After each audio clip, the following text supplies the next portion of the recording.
I pledge allegiance to the flag of the United States of America and to the republic for which it stands, one nation under God, indivisible, with liberty and justice for all.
Today's KSVIP is Deborah Youngren. Deborah works at Smile Expressions, and we're trying to find Deborah's birthday on the calendar. Oh, Deborah's a leap year baby. Happy birthday. Here's hoping you have a great birthday from all of us at Smile Expressions. Today, Deborah, you're going to receive a flower from Lovebud Floral and KSVP. Today's KSVIP leap year birthday baby, Deborah Youngren.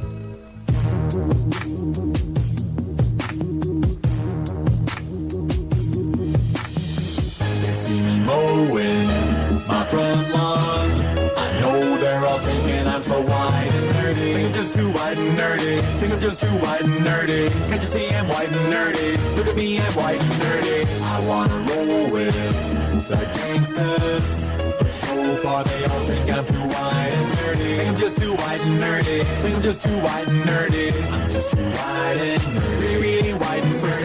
At MIT, got skills on the channel. Well, hey, good morning. Welcome once again to the Good Morning Artesia radio show. We have crossed into a new month. It is now March of 2023. Those of you that were born on Leap Year Day, so sorry we can't celebrate your birthday today because your date doesn't exist this year. We'll have to celebrate your birthday next year, I'm afraid. But, if that's the only way you can find a celebration is to celebrate today, even though your day is not today, then I guess we'll have to go ahead and celebrate your birthday today if you're a leap year baby today. Anyway, welcome to the show today. What do we have on the calendar today? I'm printing out a few brackets, making sure I'm up to date on all the bracketology for stuff. And I forgot to check. I was listening a little bit to the Texas Tech game last night, and I have to be honest with you, I fell asleep. I have no idea how they did. Looks like they lost 67-63 to Kansas, which is the number 1 team in the Big 12 and the number 3 team in all of the nation, according to the AP Top 25. So Texas Tech has one more game left, and unless they, I don't know if they would catch West Virginia or not, or if they would finish number 9, but it looks like as far as the Big 12 tournament next week, which has 10 teams in it because there's only 10 teams in the Big 12, it looks like Texas Tech most likely will play. Well, what happened to the rest of it? All right, I guess I'll have to find the rest of it. Looks like they're going to play on Wednesday and of next week. That's when I think Texas Tech is going to play next week. Anyway, we've got girls basketball conversation coming up. We'll have our weekly visit with our Artesia Public Schools folks. We'll have County Commissioner John Henry with us today in the 8 o'clock hour. And then we'll have our Central Valley Electric Cooperative report and Aaron Irving and his chit-chat of stuff. That'll be in the 9 o'clock hour as well. We don't have any sports on the radio today. Tomorrow, we kick off the Artesia High School baseball season as the baseball team is in the Black Gold Invite in Hobbs this weekend. They'll be taking on Clovis in their season opener tomorrow at 4:30. Joby will be there to put that on the radio and hopefully on the TV. Not sure if we got our cameraman signed up or not. I think we've reached out to them. And then we will have softball. We're hoping to have softball tomorrow afternoon from the Roswell High softball field, as Roswell High girls are taking on Piedra Vista tomorrow afternoon at 5:30 at the Roswell High softball field. So that's tomorrow. We've got baseball and softball tomorrow. We have baseball and basketball on Friday, baseball and basketball on Saturday. So just an exciting weekend coming up. Is it going to be windy again today? I think so. Steve, what do you tell us? I'm meteorologist Steve Hamilton with your Pecos Valley weather. Another strong storm system dropping into the Great Basin and eventually moving into the Four Corners. That'll bring us gusty wind today.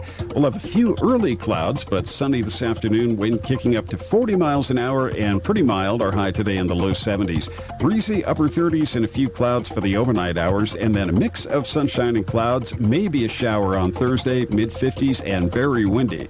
That's your latest forecast. I'm meteorologist Steve Hamilton. All right, Steve-O, we appreciate that. Right now, partly cloudy, 44 degrees. We do have a red flag warning in effect until 7 tonight. High wind warning in effect today, and a fire weather watch. It is dry. It is windy, and it doesn't take much to get a pretty big grass fire going today, so just take it easy with the sparky stuff. Our conditions are partly cloudy. It's 44. Our humidity is at 32%. Dew point is 16. Our winds currently are out of the southwest at 5, gusting to 8, but they're going to really start picking up here after 9 o'clock, and by 11 o'clock, we should have 20-mile-an-hour winds with gusts to 38 by 10, 11 o'clock this morning. Pressure's at 29.75 and steady. Our air quality is 46. We have good air quality at this hour. Sunset will be at 5:54. Sunrise at 6:24. Carlsbad, mostly cloudy, 47. They also have the red flag warning, the high wind warning, and the fire weather watch. Same thing for Roswell, mostly cloudy and 43. Red flag warning and a high wind watch and a fire weather watch, cloudy and 50 in Hobbs at this hour. Around New Mexico, red flag warning, sunny and 28 in Albuquerque, sunny and 27 in Santa Fe, a high wind warning until 8 o'clock tonight, mostly cloudy, 35 in Cloudcroft, a high wind watch until 11 o'clock tonight, partly cloudy and 36 in Ruidoso. Red flag warning today, mostly cloudy and 40 in Las Cruces, cloudy and 31 in Farmington, and Red River, sunny and 19.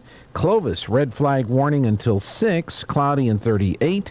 And in West Texas at this hour, red flag warning until 7. Fire weather watch, cloudy and 46 in Lubbock. Red flag warning until 7 tonight, mostly cloudy and 48 in El Paso. And again, here in Artesia, we've got the partly cloudy skies, 44, the red flag warning until 7, high wind warning, and the fire weather watch, all in effect for today. All right, let's turn our attention to our month of March menus. And we'll start out with our Artesia Public Schools. They're having a ham and cheese croissant for breakfast today. And then it's pizza stick, marinara sauce, mac and cheese, steamed carrots, and orange wedges for lunch today. So it's pizza stick for lunch and the Artesia schools. Senior meal site today, hamburger steak with mushroom gravy, brown rice, peas and carrots, whole wheat bread, yogurt with fruit. That is an absolutely wonderful sounding meal. I'm sure it's prepared well. Hamburger steak with mushroom gravy at the senior meal site today. At the senior center today, the advisory council is meeting at 9 o'clock today. They do this on the first Wednesday of every month, which is today. Exercise video at 8:15. The TOPS group meets at 9. The jewelry class is at 9:30. The wood burners at 1. The bridge at 1, the train dominoes at 1, and the sewing at 1:30. And again, the advisory council folks are meeting at 9 o'clock. Moose Lodge is having a luncheon for seniors this Saturday, and it's at 11 o'clock. They're having green chili stew, cornbread, and peaches. So if you're a senior, don't miss this one. They take care of you there. And if you bring a friend with you that's not a senior center member, it's a very, very nominal donation for the green chili stew cornbread lunch today, Saturday, March 4th, at the Moose Lodge. So be sure and do that. I haven't gotten the library calendar for this month yet. What do they do on Wednesdays? Mother Goose, 10 o'clock for ages birth to 3. Rhyme, stories, puppets, and baby games. That's all today, 10 o'clock at the library. On the school's calendar for today, we've got Wednesday, March 1st, we've got FFA State American Degree and Proficiencies are due today. And the NHS Variety Show is today at the high school. They're having AM assembly schedule at the high school today. Birthdays today. Rosa Montes has a birthday, and Carla Roten. So Rosa and Carla celebrating birthdays today on this first day of March. And no, I will not be reading the leap year birthdays again. I read those yesterday. Y'all have gotten your day. It was yesterday. Okay. All right, let's take the break. We're going to talk some Lady Bulldog basketball when we come back. Every piece of land has a story, written by those who work it. But everyone's story is different. So the question is, how will you tell yours? Behind the wheel of a John Deere compact tractor, mower, or Gator utility vehicle. Run with us and start telling your story today. Stop by Pecos Valley Equipment in Artesia and Roswell, or visit us online at pecosvalleyequipment.com. Attention gun and knife collectors. 505 Productions presents the Roswell, New Mexico Gun Show, Saturday, March 4th and Sunday, March 5th at the Roswell Convention and Civic Center. Guns, knives, reloading supplies, Western collectibles, and great gifts, jewelry, antiques, collectibles, and more. Brands you know and love like Winchester, Colt, Ruger, Case, and so much more. Open Saturday, 9 to 5, 10 to 4 on Sunday. Bring the whole family. Adults $7 and $10 for the entire weekend. Kids 12 and under are free. The Roswell, New Mexico Gun and Knife Show, March 4th and March 5th at the Roswell Convention and Civic Center. Don't miss it. PVT gives you a smarter home with PVT security and home automation, powered by Total Connect. Connecting with PVT allows you to protect, monitor, and control your home quickly, conveniently, and from anywhere that you have an internet-connected smart device. PVT's offices and technicians here in southeastern New Mexico provide peace of mind with a security or smart home solution for every budget. Call PVT today at 575-748-1241 or visit pvt.com. Make sure to ask us about our contract buyout program. At Guy Chevrolet Company in Artesia, we understand the demands of everyday life, from work to school and all the activities in between. When you're on the go, you need the right transportation at the right time, and we can help. Let our professional sales team assist you in finding the right truck or SUV to handle your daily needs. From hauling kids to hauling equipment, we have the right Chevy, Buick, or GMC to make your life easier. We're here and ready to help today at Guy Chevrolet Company on the corner of 1st and Main in Artesia or at guychevy.com. Hello, I'm Jordan Hamill, New Mexico FFA District 5 President, State Vice President, and a proud member of the Artesia FFA chapter. National FFA Week is February 18th through the 25th. As an FFA member, I have experienced a lot of amazing things in FFA, but my two favorite things are attending National Convention in Indianapolis, Indiana, and meeting new people that will be some of my best friends forever, and getting to spend time with my team, as well as celebrating New Mexico FFA members on their accomplishment. And my other favorite thing is the Artesia FFA Pie Auction. Here, we get to make pies with our chapter and auction them off to raise money to be able to go to events. During FFA Week, I'm excited to share my experiences and my passion for FFA as we share it to thousands of people traveling across Mexico. New Mexico FFA serves more than 5,300 members in more than 85 schools across the state. I invite you to join us during National FFA Week to celebrate FFA and show your support of agricultural education and the future of agriculture. For more information about the National FFA organization and National FFA Week, visit nmffa.org. I can't believe I just scratched that car. Find my insurance card. Dude, what do you have in this glove box? Ew, are these socks dirty? Forget about the socks. I need my insurance card. Just pull it up on the State Farm mobile app. But I can do that? Oh, hey, I can do that. Yep, it's called service. I can file a claim on here, too? Yeah, it's called service. Whoa, I can call my agent, too? It's called service. In Artesia, contact Sandy Stockton at 575-748-1111. In volatile times, it's natural to worry about your retirement. Hon, I'm worried about our retirement account. With today's economy, it just makes sense to keep your retirement money close to home with people you know. We have several guaranteed safe options. Peace of mind with retirement savings. It just makes sense. Western Bank of Artesia. Member FDIC. It just makes sense.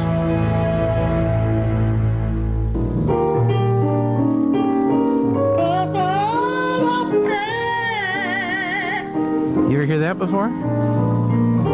Oh, sorry about that. I had the mic turned on so you couldn't hear it. That was the singing parrot welcoming you to the broadcast today.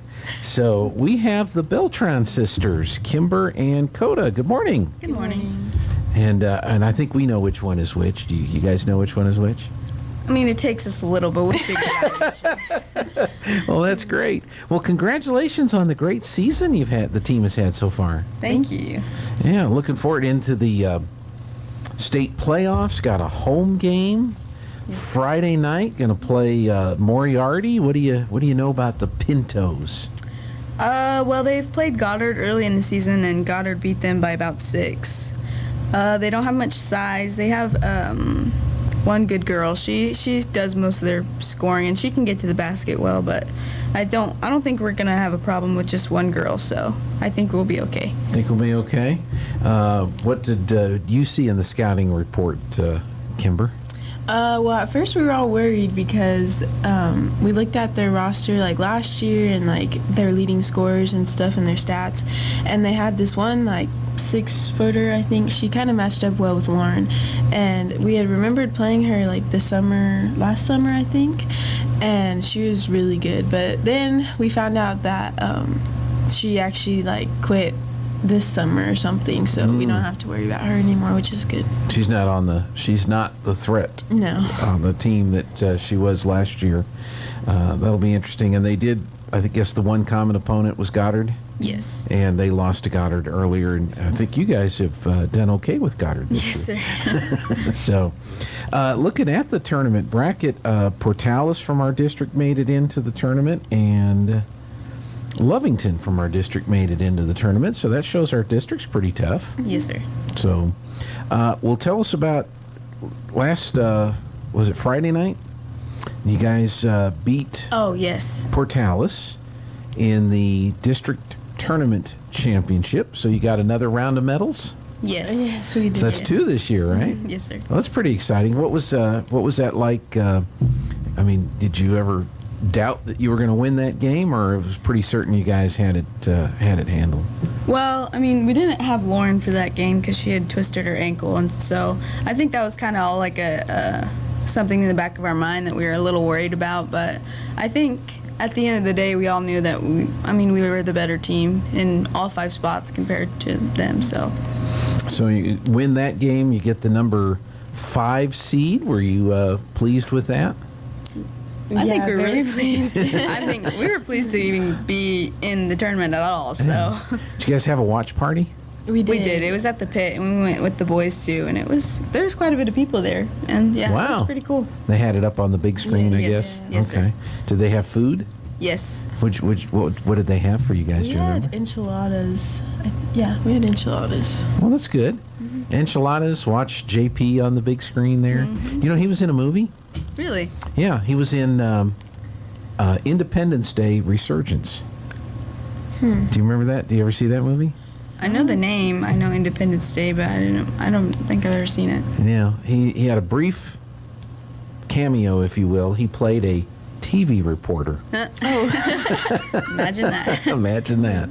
So, but yeah, he's a real nice guy. Does a great job, and I sure like their selection shows a lot better now than what they used to do, because he gets the number one seeds announced, goes through the brackets, and gets that all done. So you've got Moriarty. It's Friday night at the Bulldog Pit at 6 o'clock. I have to say the Bulldog Pit because I guess there's another pit in New Mexico. Did you know that? Yes. Oh, yeah.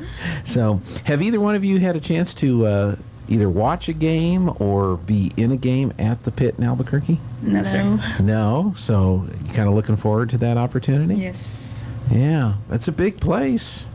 I mean, they can seat like 12, 13,000 people in there. You know, and during the state basketball tournament, especially if it's a school out of the northwestern part of the state, Oh, yeah. there'll be a ton of fans there, and they'll all be cheering against you. Yes. So, well, good. Kimber, we'll start with you. What do you think has been your biggest improvement? What have you really done a lot better at, I guess? I'd say probably like my assists. I mean, we have Coda and like Lauren and Hattie who all can like finish well, but like actually like seeing the court instead of just like, I don't know, like this year it's been a lot different with like everyone, and we all work together now, and so it's like, yeah, I'd say that. Okay. How about you, Coda? What's been the biggest area you think you've made some great improvements in this year? I think compared to last year, I think my confidence has gotten a lot better, and then I think like my confidence helps other people's confidence, and it's just like overall helps the whole team. Like, well, like when you hit your first three, is that like a weight off your shoulders? Yeah, it really is. It's hard after like, because there was one game I kept missing and missing and missing, and then like I finally made one, and then it's hard when you miss and just to keep shooting, because it's hard to be confident after that. But I think after that it was pretty good. I think I made like 5 or 6. For the rest of the team too, like once you make your first 3, at least I know for me, I'm like, oh my gosh, thank goodness, because I'm like, Coda's about to be on fire, and I was like, just give her the ball. So it's like if Coda, if you miss a 3, the whole team has missed a 3.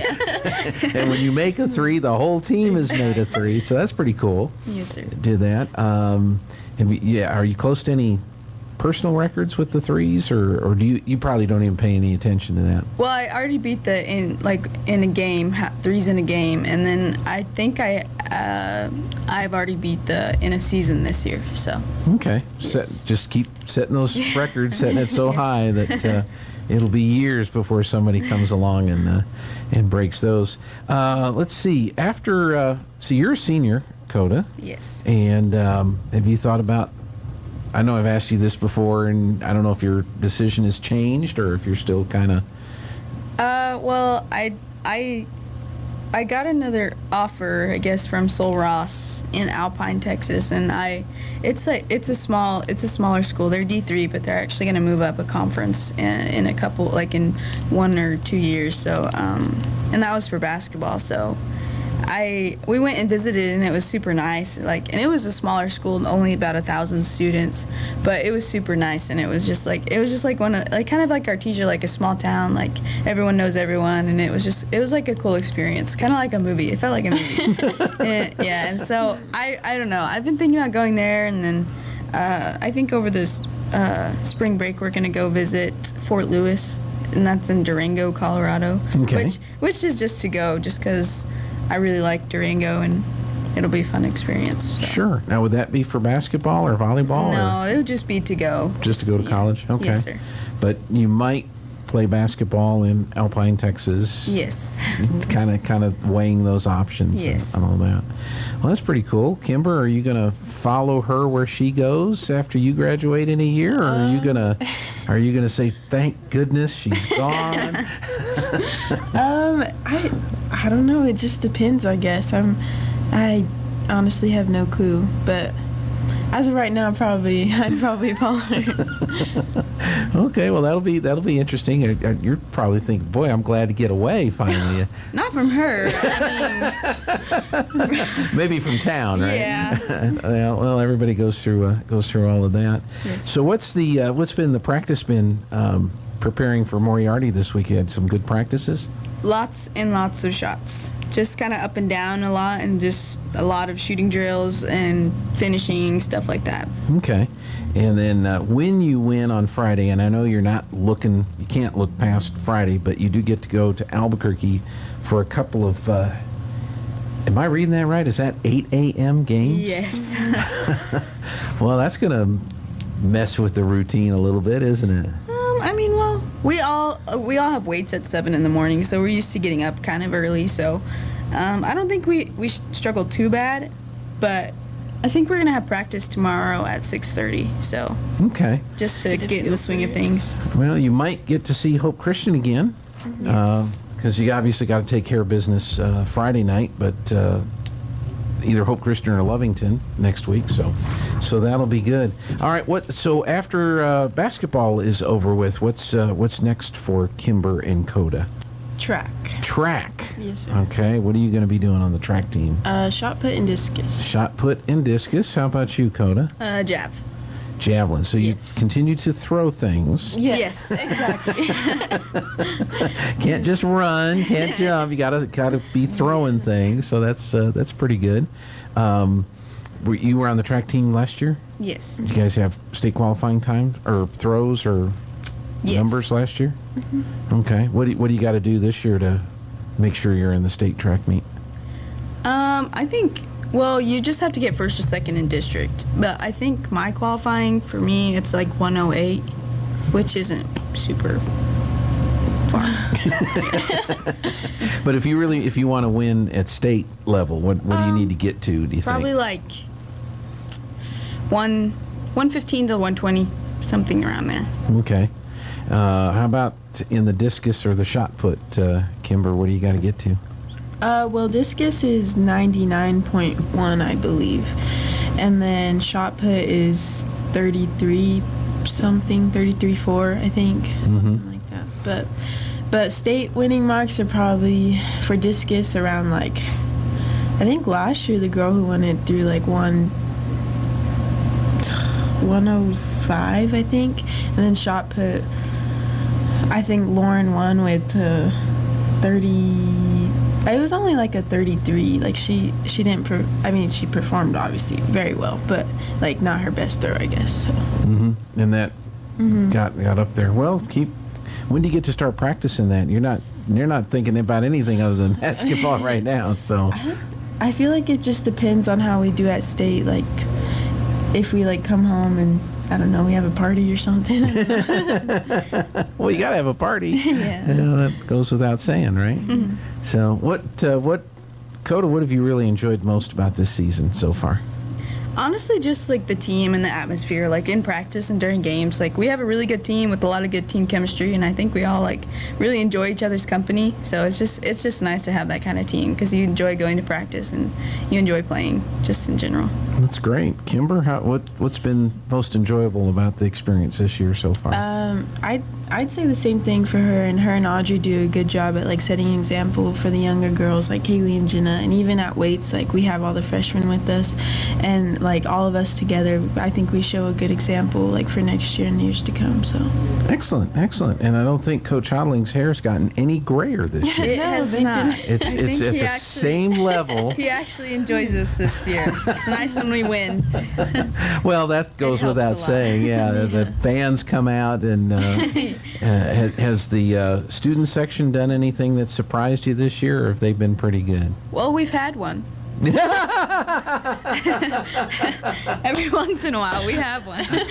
That's true. They tend to show up for the boys' game and not so much for the girls' game. But they'll show up around like the end of the third, so it kind of looks like they're there for us, but like in reality, they're there for the boys. But we just like to think that they're there for us. Well, of course they're there for you. They're late. That's right. what it is. You know, getting ready, getting their hair ready, all that stuff, and they're just running late. So, well, good. Well, hope we have a big crowd out on Friday night, 6 o'clock at the Bulldog Pit. You have to buy your tickets through the online thing, which I guess people have figured out how to do that now. So, but hope we have a big crowd out, that they don't show up late. Right. Well, there is only one game, so. There's only one game, and it's we'll see who the real fans 6 o'clock. Exactly. If they show up at 7:15, we're going to know. We're going to know. So let's get the student section out both nights, and good luck to both of you. Is there anything else you'd like to mention or add before we finish? I don't think so. I think we're good. Got it covered? Yes. Okay. Which one of you is the gum chewer? Me. You got plenty of gum? Always. My wife was telling me, Lana said that she saw a study that gum, do you spit it out or do you swallow it? It kind of just depends where I am. Yeah. Apparently, it lasts in your digestive system for 7 years. I've heard that too, but I think I'm okay. I do the same thing, and I told Lana, I said, I have this lining in my stomach. That's why I can eat all this crazy food and not get sick most of the time, because I have a chewing gum lining in my stomach. So I think that's science right there. I agree. All right. Well, good luck Friday night. We will see you at the game, and hope you get about 27 threes. Thank you. All right. Thanks a lot. We're going to take a break. We've got news next. Now for a Pecos Valley news update, I'm Jared Cirillo. A New Mexico House bill that would block a nuclear waste storage project proposal in southeast New Mexico has now cleared the state Senate and is headed to the governor's desk. The bill, sponsored by Democrat Senator Jeff Steinborn, would require express consent from state leaders for any nuclear waste storage site. It would also require the federal government have a permanent repository for the waste before a temporary storage site could be built in New Mexico. Carlsbad police are asking for some new clues in hopes of solving a December burglary at a local Pizza Hut. If you go to the Carlsbad Police Facebook page, you can see a surveillance picture of the man who broke into the store at 1201 Canal Street on December 11th before it opened for the day. If you recognize that man, you are asked to call Carlsbad Police at 575-885-2111 or Eddy County Crime Stoppers at 575-887-1888. You can always remain anonymous. You're up to date. I'm Jared Cirillo reporting. What's in a name, a reputation to bring you service and quality? What's in a name? At Lowell's Pharmacy, we're ready with your flu shot. Flu shots prevent millions of illnesses and flu-related doctor's visits every year. Getting the flu shot has been shown to reduce the risk of having to go to the doctor with flu by 40 to 60%. So take time to visit Lowell's Pharmacy in Artesia and get your flu shot. It's time for the Eddy County Sports Report. We've been telling you about Carlsbad baseball because the Cavemen have gotten off to an early start compared to everybody else. How about Artesia baseball? That starts tomorrow. They'll be part of the Hobbs tournament and will take on Clovis at 4:30. Friday, Artesia will take on Santa Fe at 2:30, and then Saturday, the Bulldogs are set to play Cleveland in a 10 a.m. start. If you remember last year, Artesia did pretty well, 18-11 overall, 8-1 in district, defeated Goddard in a playoff series before losing to St. Pius. What about Artesia softball, you say? Well, the Lady Dogs will get started on Monday. It'll be a 6:30 p.m. Home game against Ruidoso. It'll be, in fact, the season opener for both teams on Monday night. The Sports Report brought to you by DSI. Call DSI for all your office technology needs. I'm Eric Butler at KSVP Radio AM 990. The I Told You So moment came last week. The U.S. Department of Energy released a report concluding that the COVID-19 virus most probably escaped from a Chinese military bioweapons lab in Wuhan. Yesterday, China began threatening, wait for it, Elon Musk. Can you guess why? I'm Kim Commando, brought to you by LinkedIn Jobs. Post a job for free and find qualified candidates quickly at linkedin.com/Kim. Here's what's happening. A Chinese state-run newspaper issued a warning to SpaceX, Twitter, and Tesla CEO Elon Musk after he shared the COVID-19 Chinese lab leak story, the same report that's been widely covered in the Wall Street Journal, the New York Times, and every other legitimate news agency. The Chinese Communist newspaper publicly asked Musk if he is biting the hand that feeds him. You see, Tesla operates a huge factory in Shanghai, and China is Tesla's second largest market. The Wuhan lab story is quite sensitive to China, and all of us should be asking, why is that? Be sure to get my Daily Longer podcast perfect for when you're on the go. Call Kim Commando today. Are you prepared for the unexpected? It's only a matter of time before your out-of-warranty vehicle is in the shop costing thousands. If that unexpected breakdown happened today, would you be ready? You can be with a plan through CarShield. When I needed a repair on an older vehicle, CarShield saved me over $4,000. With CarShield, I don't have to worry about what might happen to my car next. After all, your car is more than just getting you from point A to point B. From picking up your kids to going to a new restaurant, cars are an essential part of our lives. That's why CarShield offers protection plans to fit every budget and include 24/7 roadside assistance, courtesy towing, and rental car eligibility. Call now to save 20%, so you'll always be prepared for the unexpected. Call 800-858-2550 or go to carshield.com/Kim.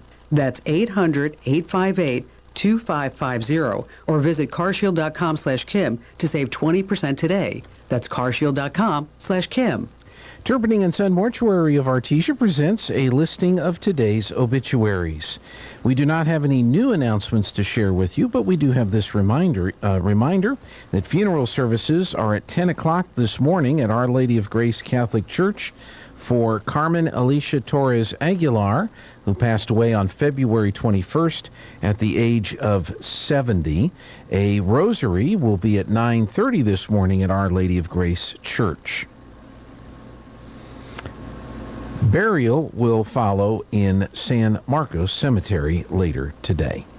This listing has been presented as a service by Turpinning & Son Mortuary of Artesia, where we make it personal. It's going to be windy again today. Let's get Steve-O in here with your forecast. I'm meteorologist Steve Hamilton with your Pecos Valley weather. Another strong storm system dropping into the Great Basin and eventually moving into the Four Corners. That'll bring us gusty wind today. We'll have a few early clouds, but sunny this afternoon. Wind kicking up to 40 miles an hour and pretty mild. Our high today in the low 70s. Breezy upper 30s and a few clouds for the overnight hours, and then a mix of sunshine and clouds. Maybe a shower on Thursday, mid 50s and very windy. That's your latest forecast. I'm meteorologist Steve Hamilton.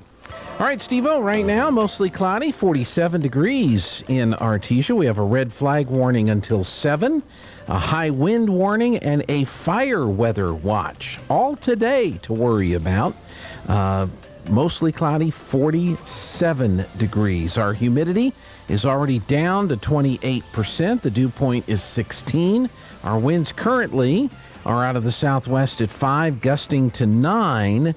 But I'm looking at a big, ramp up of the winds, say between 9:30, 10 o'clock, and 11:30, when they're going to ramp up to the winds being up into the 20s with gusts in the upper 30s. So that's what we have coming our way later this morning.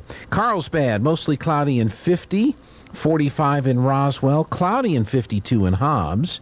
Around New Mexico, sunshine, 30 in Albuquerque and Santa Fe, 36 in Cloudcroft and mostly cloudy, mostly sunny, 38 in Ruidoso, mostly cloudy, 42 in Las Cruces, cloudy, 32 in Farmington, mostly sunny, 21 in Red River. It's cloudy and 40 in Clovis, 48 in Lubbock, and 49 in El Paso. And again, here in Artesia, we've got mostly cloudy skies, 47 degrees. Let's check in, see what the markets are like with the Wall Street Business Report. Back with our next segment next. With the Wall Street Business Report, I'm Bill Alexander. A former FTX executive pleaded guilty Tuesday to conspiracy and wire fraud charges as part of a deal to cooperate with federal prosecutors building their case against FTX founder Sam Bankman-Fried in what authorities have dubbed one of the biggest frauds in history. The plea by the former cryptocurrency company's engineering director raises to 3 the number of people who prosecutors say have pleaded guilty in connection with the case. Target plans to invest as much as $5 billion this year, expanding services for customers, including a drive-up service for returns, renovations at 175 stores, and improvements in online shopping. Tesla will build a new plant in northern Mexico, the country's president said on Tuesday, marking a push by the electric vehicle maker to broaden operations outside the United States in a deal said by a source to be worth at least $1 billion. For the Wall Street Business Report, I'm Bill Alexander in Washington. Believe it or not, your home insurance company isn't evil. Jennifer from Trustmark Roofing here. A lot of roofers make your insurance company out to be your enemy. They'll talk about fighting and battling your insurance to get you the claim you deserve. But honestly, your insurance company is a group of people just like you and me. That's why we don't treat your roof insurance claim like we're going to war. We treat it like a court case. We provide your insurance company every piece of evidence needed to get you the highest possible claim. We submit photos, videos, detailed documents, and line-by-line estimates. And guess what? Our non-combat approach works. On 92% of roof insurance claims, we get the highest amount the first time. And the rare times we don't, well then, that's when we go to bat for you. Call today for your 20% off coupon for our spring roof and gutter maintenance service. 575-755-ROOF or visit TrustmarkRoofPros.com. Trustmark Roofing, we put people first. What's tougher than a Ford truck? Finding a Ford truck. Artesia Ford Sales is ready to help with a great selection of certified pre-owned Ford trucks. All certified pre-owned vehicles qualify for low 0.99% interest for 36 months. If a new Ford truck is what you want, let us order your new truck from the factory. Artesia Ford can price protect your selection. The price today is the price you'll pay when your new truck is delivered. Don't let buying a new truck be tough. Make buying a Ford truck easy by visiting Artesia Ford Sales today. Welcome to Answers with Ken Ham, presented by the Coalition of Christians for Biblical Creation and Harvest Fellowship. CCBC is an interdenomination coalition of Christians from Artesia who believe that the account of origins presented in the Genesis is a simple but factual presentation of actual events and provides reliable basis for man's worldview and a framework for scientific investigation into the question of the origin and history of life. Answers with Ken Ham is brought to you by Harvest Fellowship at 2307 West Main in Artesia. To learn more about Harvest Fellowship, call Pastor Ronnie Williams at 746-6195. Now, today's Answers with Ken Ham, presented by Harvest Fellowship, 2307 West Main in Artesia. What is marriage? This is Ken Ham, CEO of Answers in Genesis, the Creation Museum, and the Ark Encounter. Can marriage just be whatever we want it to be? Our culture generally thinks so, but just because they want that to be the case doesn't mean it is. You see, marriage isn't some kind of institution humans created. God created it. In Genesis, we read that God created the first man and woman, and he brought them together in a unique one-flesh union. This was the first marriage, and it was designed and ordained by God. Marriage is not whatever we want it to be. 2 men, 2 women, a man and multiple women, or an open relationship. Marriage is God's institution, so only he has the authority to define it, and that definition is in Genesis. Get more answers to your Bible questions at AnswersRadio.com and find out about our faith-building video streaming platform, Answers TV, when you visit AnswersRadio.com.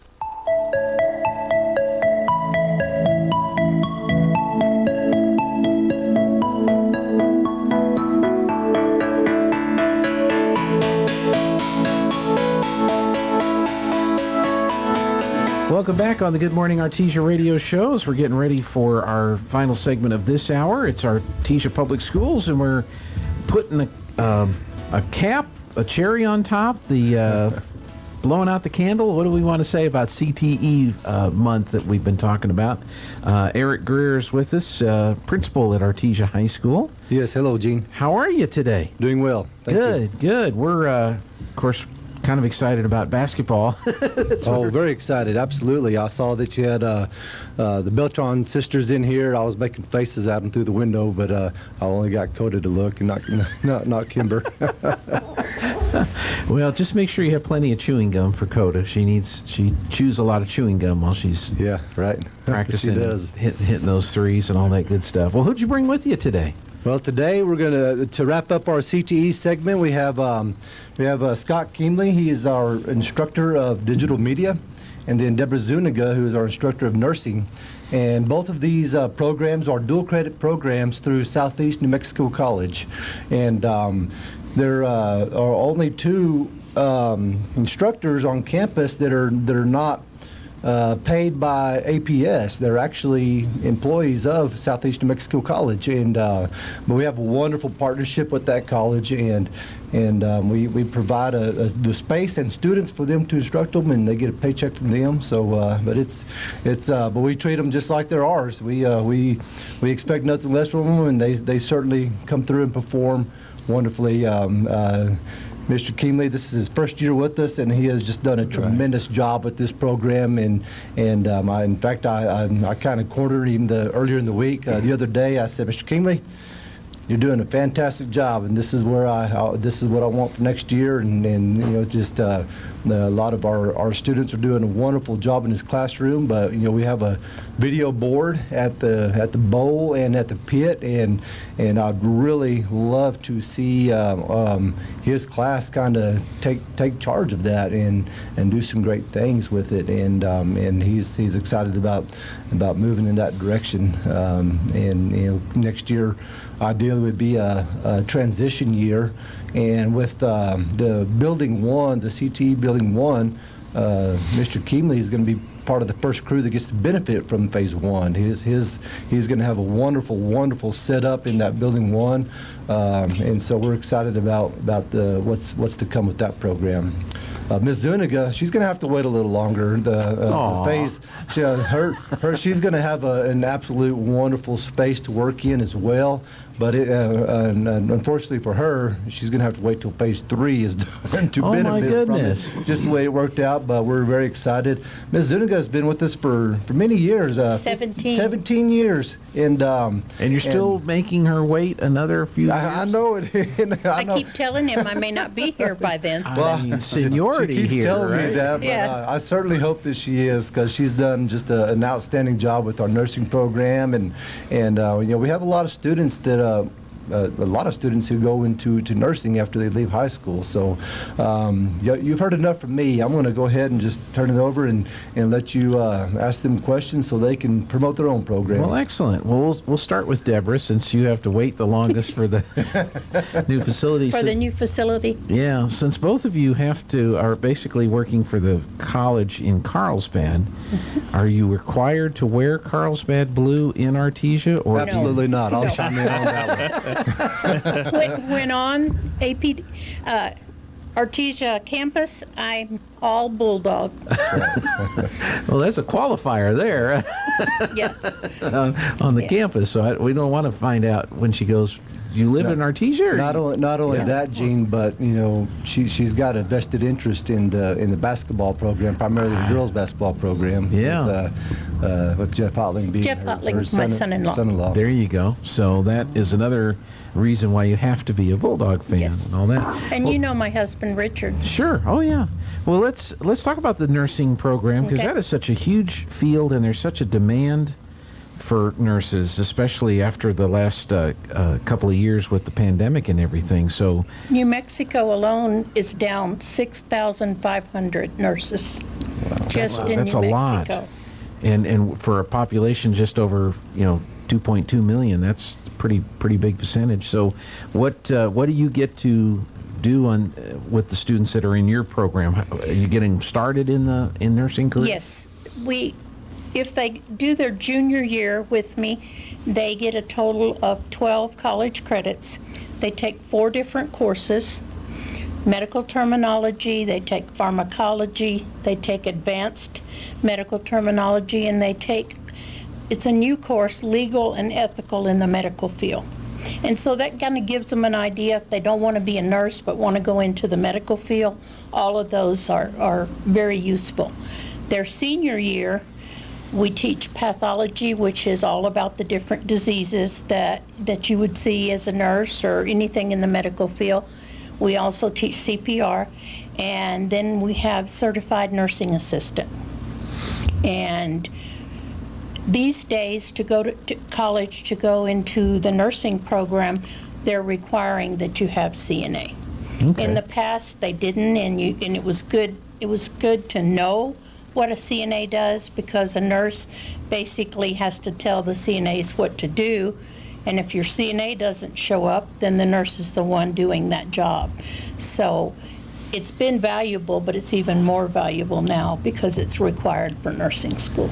Now, the dual credit program with Southeast New Mexico College, how does that benefit then the high school students? They can transfer their credits to wherever they go to college. In the past, it had been New Mexico State, Carlsbad campus. Those credits that they have from New Mexico State as well as Southeastern, they just get them transferred to wherever they go to school. Okay, so it benefits them wherever they decide to go, Yes, sir. whether they go to the Carlsbad campus or if they Go choose out of another. state.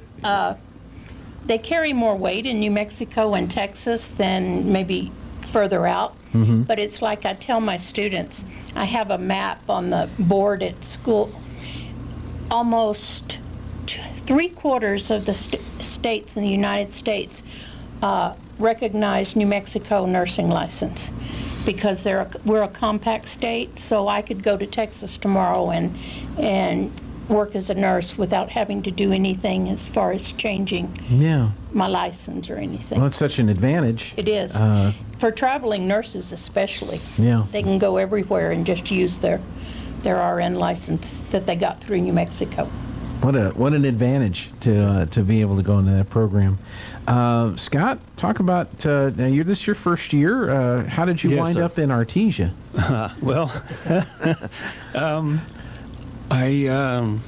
love brought me to Artesia, really. So I had been looking for work for about a year, kind of casually, and just nothing was coming up. And then it was about a year ago, I think. I was down here, and Mr. Parker told me that this instructor was leaving that they had last year, and I thought, well, that might be a good fit for me. Since that's what I have done for the past 30 years is that graphic design industry. So I talked to Mr. Greer and I talked to the people at the college, and when the opening was published, I went ahead and applied, and it worked out for me. Great. So so your background is in digital media? Or? Well, it turned into that. I mean, I graduated at Eastern in 1983, and they didn't have any of this back then. It was all hand work, you know, and there's a lot of extra steps that don't exist anymore. But it evolved into the desktop computers, and so the design was done on the computer, but there was still hand work farther down the process. But and I'm talking about commercial printing. That was really my main background. I've also worked in marketing and advertising companies. But anyway, the industry changed to digital, and I love it. And we still work on some print projects, but most of it is online content and a lot of videos and website construction. But it has really changed, but it's fun. I love doing it. And you're going to be going into the first phase building. Correct. So that's got to be, have you been sitting in on some of the planning sessions? Some of them, yeah. Yeah. Yeah, it's a impressive looking building. It really is. And the room we're going to have, I'm not going to know how to act in there. It's going to be so nice. Yeah. Well, if you want to come back to Earth, just come down to our fully functional broadcast museum here, you know, and look at all the old stuff. So right. you can do that. Where do your students? How do they take advantage of the classes that they're taking at Artesia High School? Where does that help them go? Well, if they, so many places need promotion, and it could be an in-house position. You wouldn't necessarily have to work for an ad agency, but like there's a lot of places in town that have their own in-house. It might be a communications position, it might be a graphic design position, but they'll be creating content for print, for online. They'll be asked probably to create some videos, probably do a little writing. So that's where I see the work I've done the past few years. That's what it's all about, is promoting on social media. There's lots of different websites and platforms that different organizations, nonprofit organizations that you can subscribe to and promote your business or your organization on, but there's so much is online nowadays, and that's the way to go, you know. And this is another dual credit course. So Correct. Yes. So they'll get credit with the Southeast New Mexico College. And as far as transferring to other colleges, it's been my experience back when I was in school. I had a dual credit class, and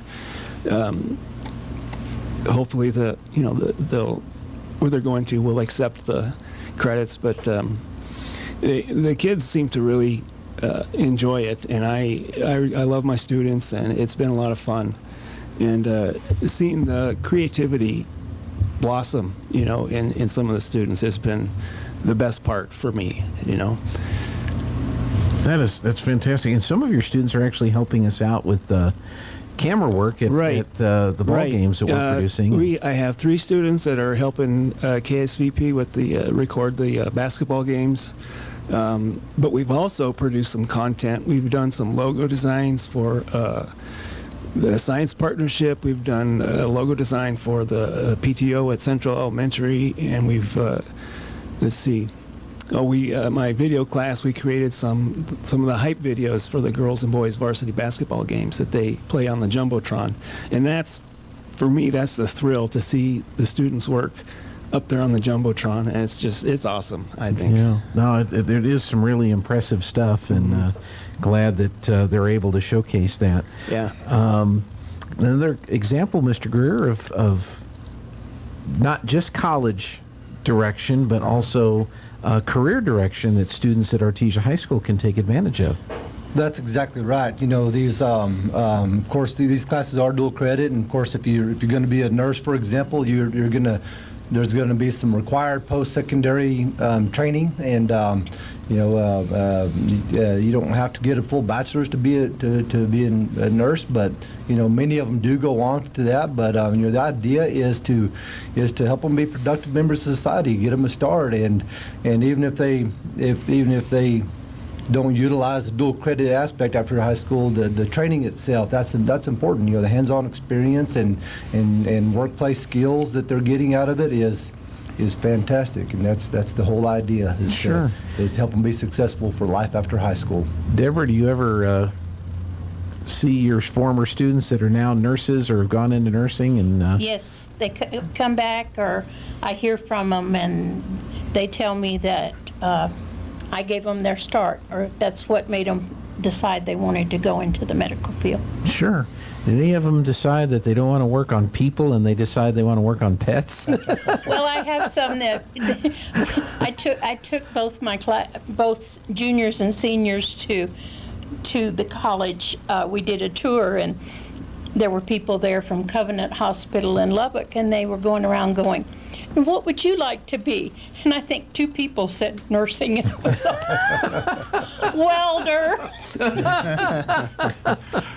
But I hope they'll change their mind. There you go. Well, that's great. And everything's on track, Mr. Greer, for starting the construction right after the school year is done. All that is still on track. It is. You know, the RFP has been out, and we're actually going to be looking at bids next week for the contractor, and so we are on track to break ground the first week after school is out. So wow, we're very, very excited about this. Who's going to play the last tennis match on the old tennis court? I think the last tennis match has been played many years ago. It hasn't been used in quite some time, and so not going to have an old alumni tennis match out there. Oh, if somebody wants to come up with the plans, we may accommodate them to let them use it, but they better hurry up because it's not going to be there long. You could have some students film it, and then you could make it look like old black and white film. Yeah, we could do that. You know, with sure. the missing frames, and and then all of a sudden it could just freeze and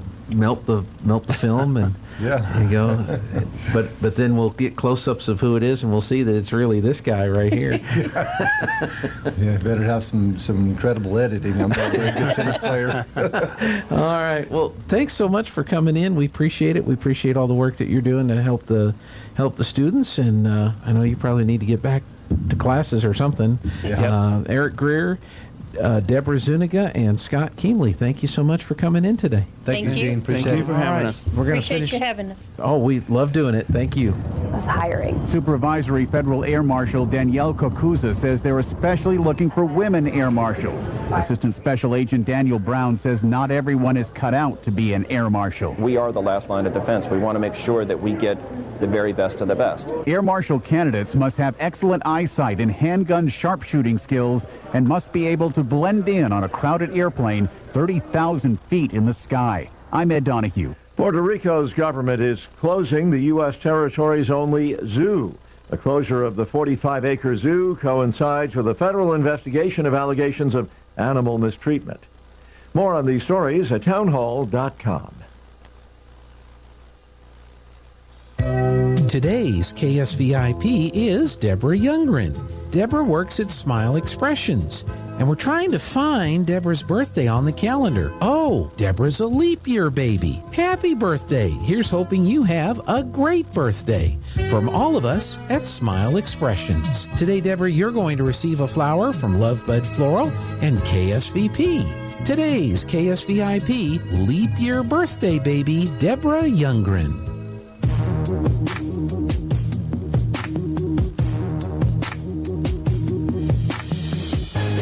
Mowing my front lawn. I know they're all thinking I'm so white and nerdy. Think I'm just too white and nerdy. Think I'm just too white and nerdy. Can't you see I'm white and nerdy? Look at me, I'm white and nerdy. I wanna roll with the gangsters, but so far they all think I'm too white and nerdy. Think I'm just too white and nerdy. Think I'm just too white and nerdy. I'm just too white and nerdy. Really, really white and nerdy. Last year at MIT, got skills, I'm a champion of D&D. MC Escher, that's my favorite MC. Keep your 40 out, just have a... Hey, welcome back on the Good Morning Artesia radio show. What an exciting time to be around with all the neat technologies and everything that's available, listening to Mr. Keemley's story about when he was in college and how he started out with a lot of stuff done by hand, and now it's all in the digital domain. I was kind of thinking about, when I first started doing video for sports, and you may think, well, you just started that a few years ago in Artesia. No. Back when I was just out of high school, I worked at the local radio station in my hometown in Iowa, and there was a cable company that had come in, and they were going to start doing local access programming. And the cable company did a partnership with the radio station, and because the radio station broadcast the sports games, the basketball games, and so forth on the radio there in my hometown. And so they did a partnership with the radio station, and I got hired to be on the crew, and they provided the equipment for the video and a cameraman, and we had the announcers, and we would do the radio broadcast, and then we would videotape on a VHS tape the ball games that we were broadcasting, and then the equipment, the camera, and the videotape would go back to the cable company, and then the next day they would play the videotape that we had recorded over the cable system. So none of it was live. There wasn't any internet. There wasn't any streaming or anything like that. So if you wanted to hear the game, you'd listen to it on the radio. If you wanted to see the game, you had to go to the game. But if you didn't get to go or didn't get to hear it on the radio, you could go to the cable channel the next day, and they would play the videotape. And I thought I was on the crew because of my talent as a broadcaster. Actually, I was on the crew because they needed somebody to carry the VCR recorder. And this thing was a massive, heavy box. I mean, it was a big box, and it weighed a lot. And so I got to carry that in from the station wagon, the family truckster. We'd swing by the cable company. We'd pick up the camera guy, the camera equipment, and the VCR recorder. We had the radio equipment with us, and we'd go to the gym, And there were no elevators at the gym, and we had a second-story mezzanine area that we set up to broadcast from. And so that was my role, was to pick up that stupid VCR recorder, which weighed a ton, and carry that from the parking lot into the lobby, up the stairs to the broadcast position, get it all set up, get it plugged in. My dad would get all the radio equipment set up. The camera guy would get his camera set up. And then the game would start, and we'd make sure that there was a tape in there. It was a fresh tape. Rewind to the beginning of the tape, and then make sure that we hit the record button and that the record light was flashing and that the counter was counting up, the little mechanical counter that was counting up. So we'd make sure the tape was actually turning and the record light was flashing and the tape counter, mechanical tape counter, was counting, and then we'd do the game. And then at the end of the game, we would hit stop, and we'll look to make sure that tape was actually recorded, that there was actually movement of tape, that it was still working and recording. We'd rewind the tape back to the beginning of the tape, and then we'd unhook everything, pack everything up. I'd have to haul it back down the stairs, back through the lobby, out in the parking lot, put it in the back of the station wagon, and then we'd load up everything and head back to the cable company, drop the guy off. Yesterday, we got in the mail this. I'm gonna hold this up to the camera, and this device right here that you can see, which is in a little briefcase. What would you say this briefcase was? This is about 1 foot by 1 foot by a half a foot tall, this case, okay? This is it right here. I'm holding it up. We got this in yesterday. And when you open up the box here, open up the case, that's what's in the case. There's a little black box and a power supply. And the little black box is this box right here. I'm holding it up to the camera so you can see it on the camera. And it's got professional audio hookups and video hookups. There's professional audio and video outputs and your data connection. It has an LCD screen here on the panel. And this device, this little device right here that I'm holding in my hand, is everything we need to stream sports in 1080p high definition. Right here, this little box. So you compare this to what I was hauling up and down the stairs back in the day. It truly is amazing. So this device came in. Jeffrey's going to use it. We're going to use it at the basketball games on Friday and Saturday night. And this little black box takes the place of that ginormous VHS tape. This will allow a professional hookup for our audio coming in from the announcers. It will take the video input from the video switcher computer that's at the pit right now, and then we can plug a monitor into it. We can feed, like if they ever wanted this to feed the suites in the pit, in the bowl, or if we wanted to do live video on the Jumbotron or something like that, we've got an HDMI and an SDI output here, and all that stuff. And so this is what we are using today to do basically what I had to do back in the day, and it comes in its nice little carrying case.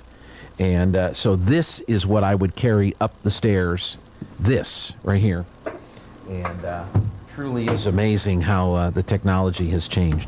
All right, let's go ahead and get into our weather forecast. And Steve-O, are we going to have the wind today? I think it's going to be windy today. I'm meteorologist Steve Hamilton with your Pecos Valley weather. Another strong storm system dropping into the Great Basin and eventually moving into the Four Corners. That'll bring us gusty wind today. We'll have a few early clouds, but sunny this afternoon. Wind kicking up to 40 miles an hour and pretty mild. Our high today in the low 70s. Breezy upper 30s and a few clouds for the overnight hours, and then a mix of sunshine and clouds, maybe a shower on Thursday, mid-50s and very windy. That's your latest forecast. I'm meteorologist Steve Hamilton. All right, Steve-O, right now it is not too windy yet.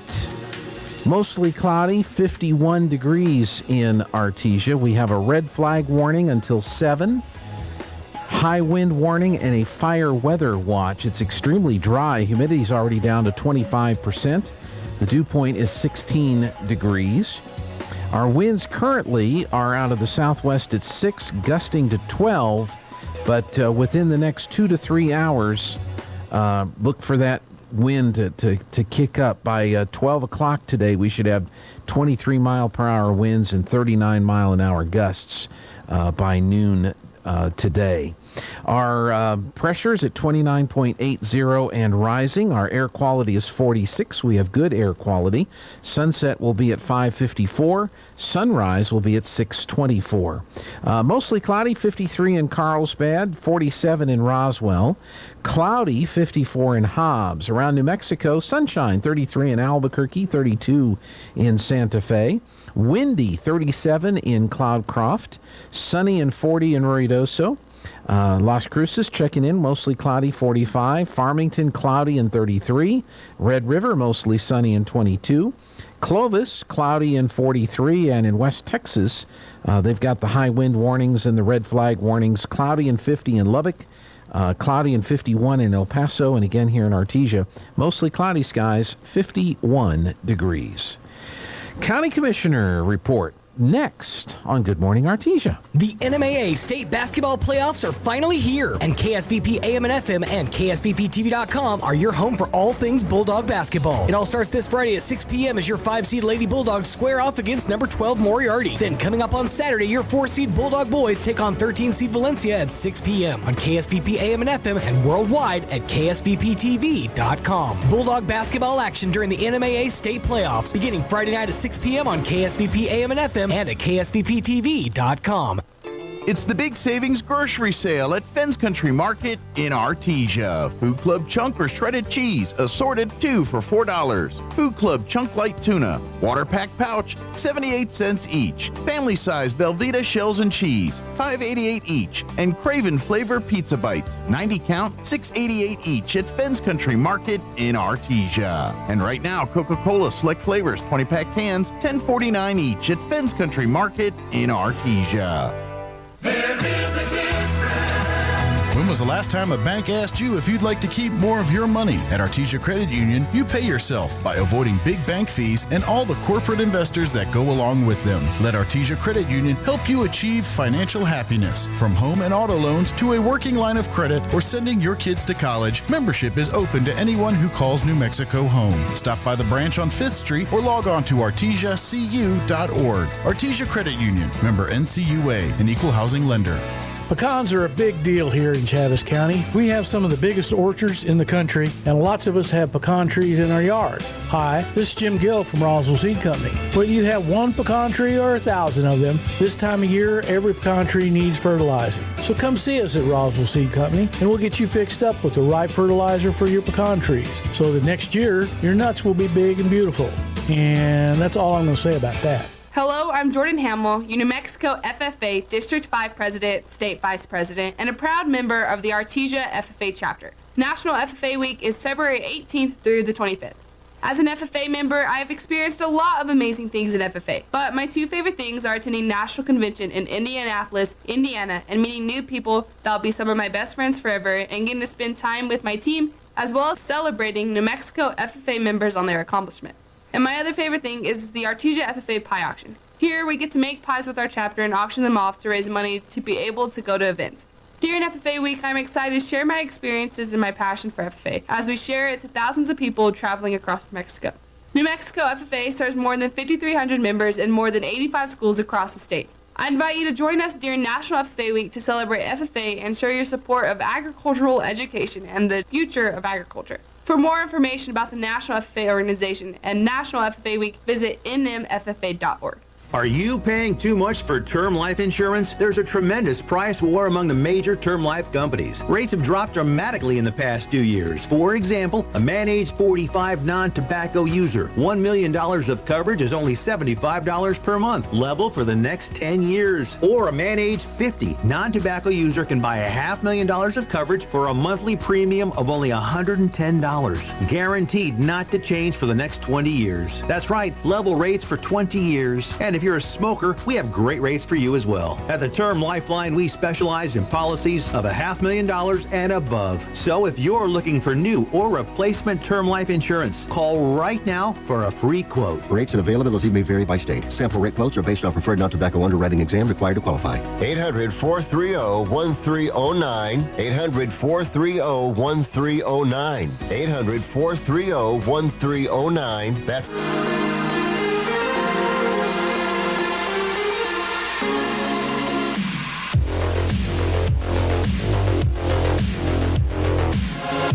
10 minutes. Welcome back on the Good Morning Artesia radio show. Yeah, and they'll find 15 other things that they did during that. Exactly, yeah. So I misspoke. It is not the mayor. It is the county commissioner.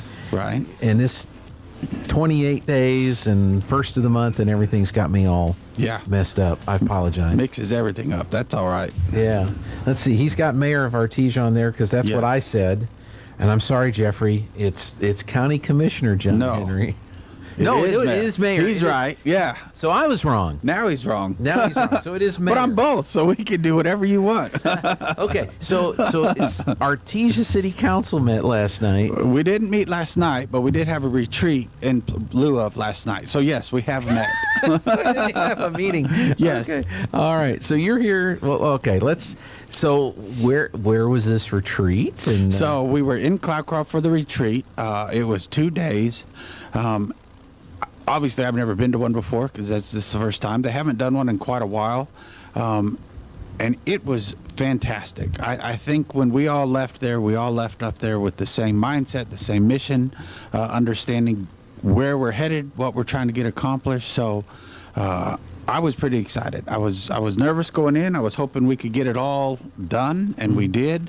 I commend all those that were there because it wasn't a go hang out and have fun. It was we got there, we got to work, we worked late, we worked the next morning, worked until late in the afternoon, and then. So where does one meet in Cloudcroft with that? They have they had a little room. Oh, it was a little conference meeting room type deal at the lodge there, and it worked out great for us. I mean, we had all the council members and all the department heads, and then Haley from. Because she's doing the economic development now for us. So we had a good group there and lots of hard, long discussions. So good. Yeah, went great. And so the goal of something like that in your mind is what? What at the end of the day, what are you trying to come out of there with or accomplish with a meeting like that? I think in the past, what they always tried to accomplish was they would do it a little later in the year and go for a budget. My expectations and what I was really trying to get accomplished and hoping to get accomplished, which I think we did, was more to understand where we're headed, because we are right in the middle of starting the new budget. We're in the middle of trying to figure some things out, and to me, I thought it was super important for us all to understand what we're trying to get accomplished before we really start a hard budget, because if we start the budget and then try to figure out what we kind of put those in the wrong order. So I know it was different than maybe what they've done in the past. I don't know if they always just did budgets. I really don't know, but seemed to be the theme for the most part. This was where we headed. What are the needs of each? So each department was able to make a presentation to kind of help us understand where their fleet was, where their workforce was, where there anything that might be coming up. We were able to look through it so that as we're making these decisions in the future, we can say, hey, these are some big things coming up. Is it IT? Is it fleet? Is it so we can understand what we need to start doing to make sure we can accomplish those goals as well. One of the biggest things that really I wanted to get out of it was we keep talking about vision and mission for the city, and I think that's a crucial piece to everything. You've always got to have a mission. I'm sure the radio station has a vision. You got to know where you're going, and so we talked about that quite a bit. One of the things I've been saying a lot is to be the best city in New Mexico. I know that seems like this, oh, well, that's unattainable, but it's really not. It's very attainable, and it's when we're making these decisions. I use the splash pad as an example, and it's the easiest one to kind of think through. We had 3 or 4 options. You could not fix it, you could tear it out, you could sort of fix it, and you could really fix it and it might work, or you get a new one. And I said, to me, we only had two options. You have two options. To be the best city in New Mexico, we either remove it and make that something else that's cool that we want, or we get a new one. Because you hate going to those places where you can tell there's 57 Band-Aids and it still sort of works, but not all of it works. That's not the best. And when I say the best, that doesn't mean we go spend the most. Doesn't have to be the most expensive. Doesn't have to be the biggest. It just has to, when we make that decision, is it the best suit for what we're trying to accomplish and where we're trying to go with it? So, and that's for parks, streets. I mean, we should make sure our infrastructure is the best we can put out there. We should make sure that quality of life for Artesia is the best it puts out there. And one of the things I really want to do is get with the community, get with business owners, get with the chamber, and really press this and say, look, it starts, to me, it started at the city, and that's why for a year we worked hard to make sure we got everything we could back to where we should be, as close as we could. I mean, there's a lot of work to be done. There will always be a lot of work to be done, but we wanted to get back there. But then I need local businesses, I need local community members to start thinking in that same way, because when you have folks coming through town, it's crucial. I think we've talked about this on the radio. When we're going to visit Taylor and Waco, or when you're just going on a vacation, if you go to the same place, we go to the same place in Colorado that I've gone since my mom was a teenager, and I know where to stop. I know what gas stations are good. I know what gas stations are going to be clean, friendly, have the Dr. Pepper for sure that I wanted. I mean, and I stop there. I'll bypass other places to make sure I get to where I know it's going to happen. Why don't we want that here? We want to know when we walk into that restaurant or into that gas station or into that, and I'm from out of town, hey, go to Artesia. They got it figured out. And I think we're there in a lot of ways. And I want to make sure we take that and even go further with it as much as we can. When you see somebody, you know, I did it at a restaurant. It's been a couple weeks now, been a couple months now, but I noticed there was a group in there, obviously travelers. They had a travel trailer. I saw them, and we started talking while I was waiting on I was a to-go order. Oh, we're just passing through. I said, oh man, go check out the library. We've got, and started talking about something. Oh yeah, we didn't know that. We'll go see that. And so we all have that opportunity every single day to have those interactions with folks, whether they're from out of town or even if they're just here. You know, it's when you're checking out of one of the local stores, whether it be a convenience store, Walmart, and they're doing a great job. It's saying, hey, thanks for doing what you're doing. I mean, it's just kindness. And I think we talked about this on my commission comments as well. I get so frustrated that when we're talking about so many negative things, that's all people want to talk about. We can't affect the state to a certain degree. I mean, we can go up there, we can do what we can in during legislative session. We can do everything we can, but all we do is get frustrated at times. Federal level is the same way. No matter who's running it, you get frustrated at times. But your city, you can affect. You can affect it immediately, just with kindness, just with nice words, just with, instead of having to get on social media and bring everything down, remember the good that's going on too. And let's start celebrating some of those wins. You know, look at our basketball team, our football team, our band, our FFA. We've got so many things to celebrate that isn't just sports. It's across the board on what some of this youth is doing. Let's make sure we're celebrating those. Let's make sure we're celebrating the clean parks. And a lot of people are, and that's what's nice. I also said it during this meeting. I said, I'm getting stopped more now, thank goodness, saying, hey, we see what's happening, and we really appreciate it. That's all people want. They want to be communicated to let them know what's happening and to see that progress. So sure. I'm excited about it, and I hope the town gets excited about it, because where it sounds huge, it's really very attainable. Well, sometimes you might have to throw everybody in a van. Yeah. Take them to the edge of town and say, all right, pretend like you don't live here and you've never been here. Yeah. Let's just see what it looks like when we come into town. Now, some of it is out of the control of the city, but there are some things that are part of the city. I know there's been talk in Santa Fe about banning the paper sacks, or not the paper sacks, plastic bags.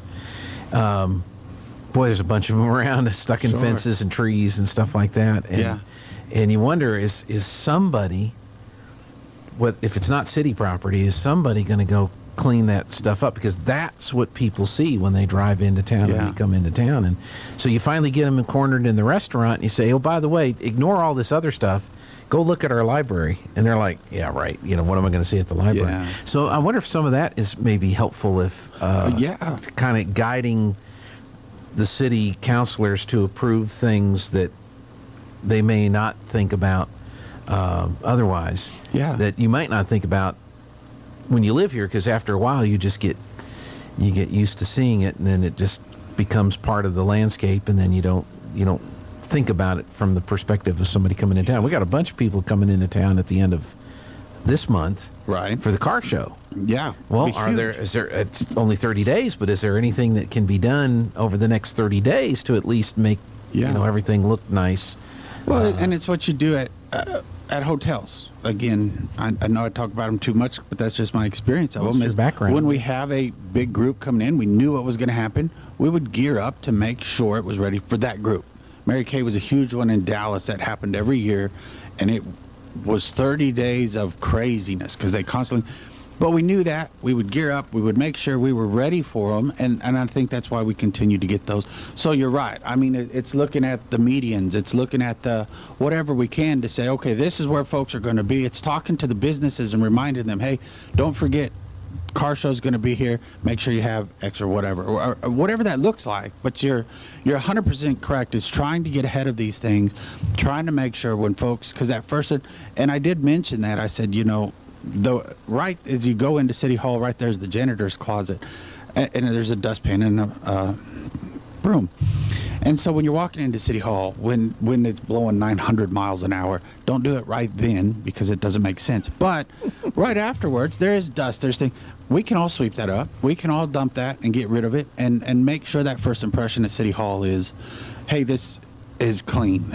Is it brand new? No. Are there things we could fix on it? Of course, and I think we can do that at some point. But it's clean, and they're ready to go. They're friendly. They're receptive, and so. No, you're 100% right. That first impression of your town, I think, is crucial to so many, because and that's what I want people to start thinking about. How many towns do you just drive through because you're like, oh, let's hope we can make it to that next one. We don't want to be that. We don't want to be that. No. So, and I don't think we are. So I don't want people to think that. I just want to take us to that next level. Well, Eagle Draw is another park that's really, really nice. And I remember a long time ago when the city council proposal came to the city council to make that a walking path, put a walking path in, and maybe eventually extend it out to JC Park. Yes. And I remember at the time, oh, that's stupid. That's ridiculous. Why would we waste any money on that? That's pathetic. Yeah. But now you look at where it is now. It's not, I mean, there's an expense involved in putting it together, but it's not super high maintenance. Right. And that's the other thing, too. And I know this has been worked on with partnerships between private and the city before. We're going to build it. Now it's nice. What's it going to look like in a year? What's it going to look like in 5 years? Exactly. What's it going to look like down the road? So hopefully the maintenance programs are put in place to keep these things maintained once we get these nice things. Yes. Yeah. No, and that's exactly right. And you're right. The walking path, I that's love a really to nice run. area. I run quite often and all different times of the day. So when I have a break, I go run. And so my experience is from anywhere from 5 in the morning till later in the evening, there is always people on that walking path walking or jogging or playing or walking their dog. And so, yeah, simple things like that folks really don't think about until you don't have them. And then you really want them. And so, and I think it's it's a great walking path. It's fantastic. So does it compete with LA's walking path right next to the ocean?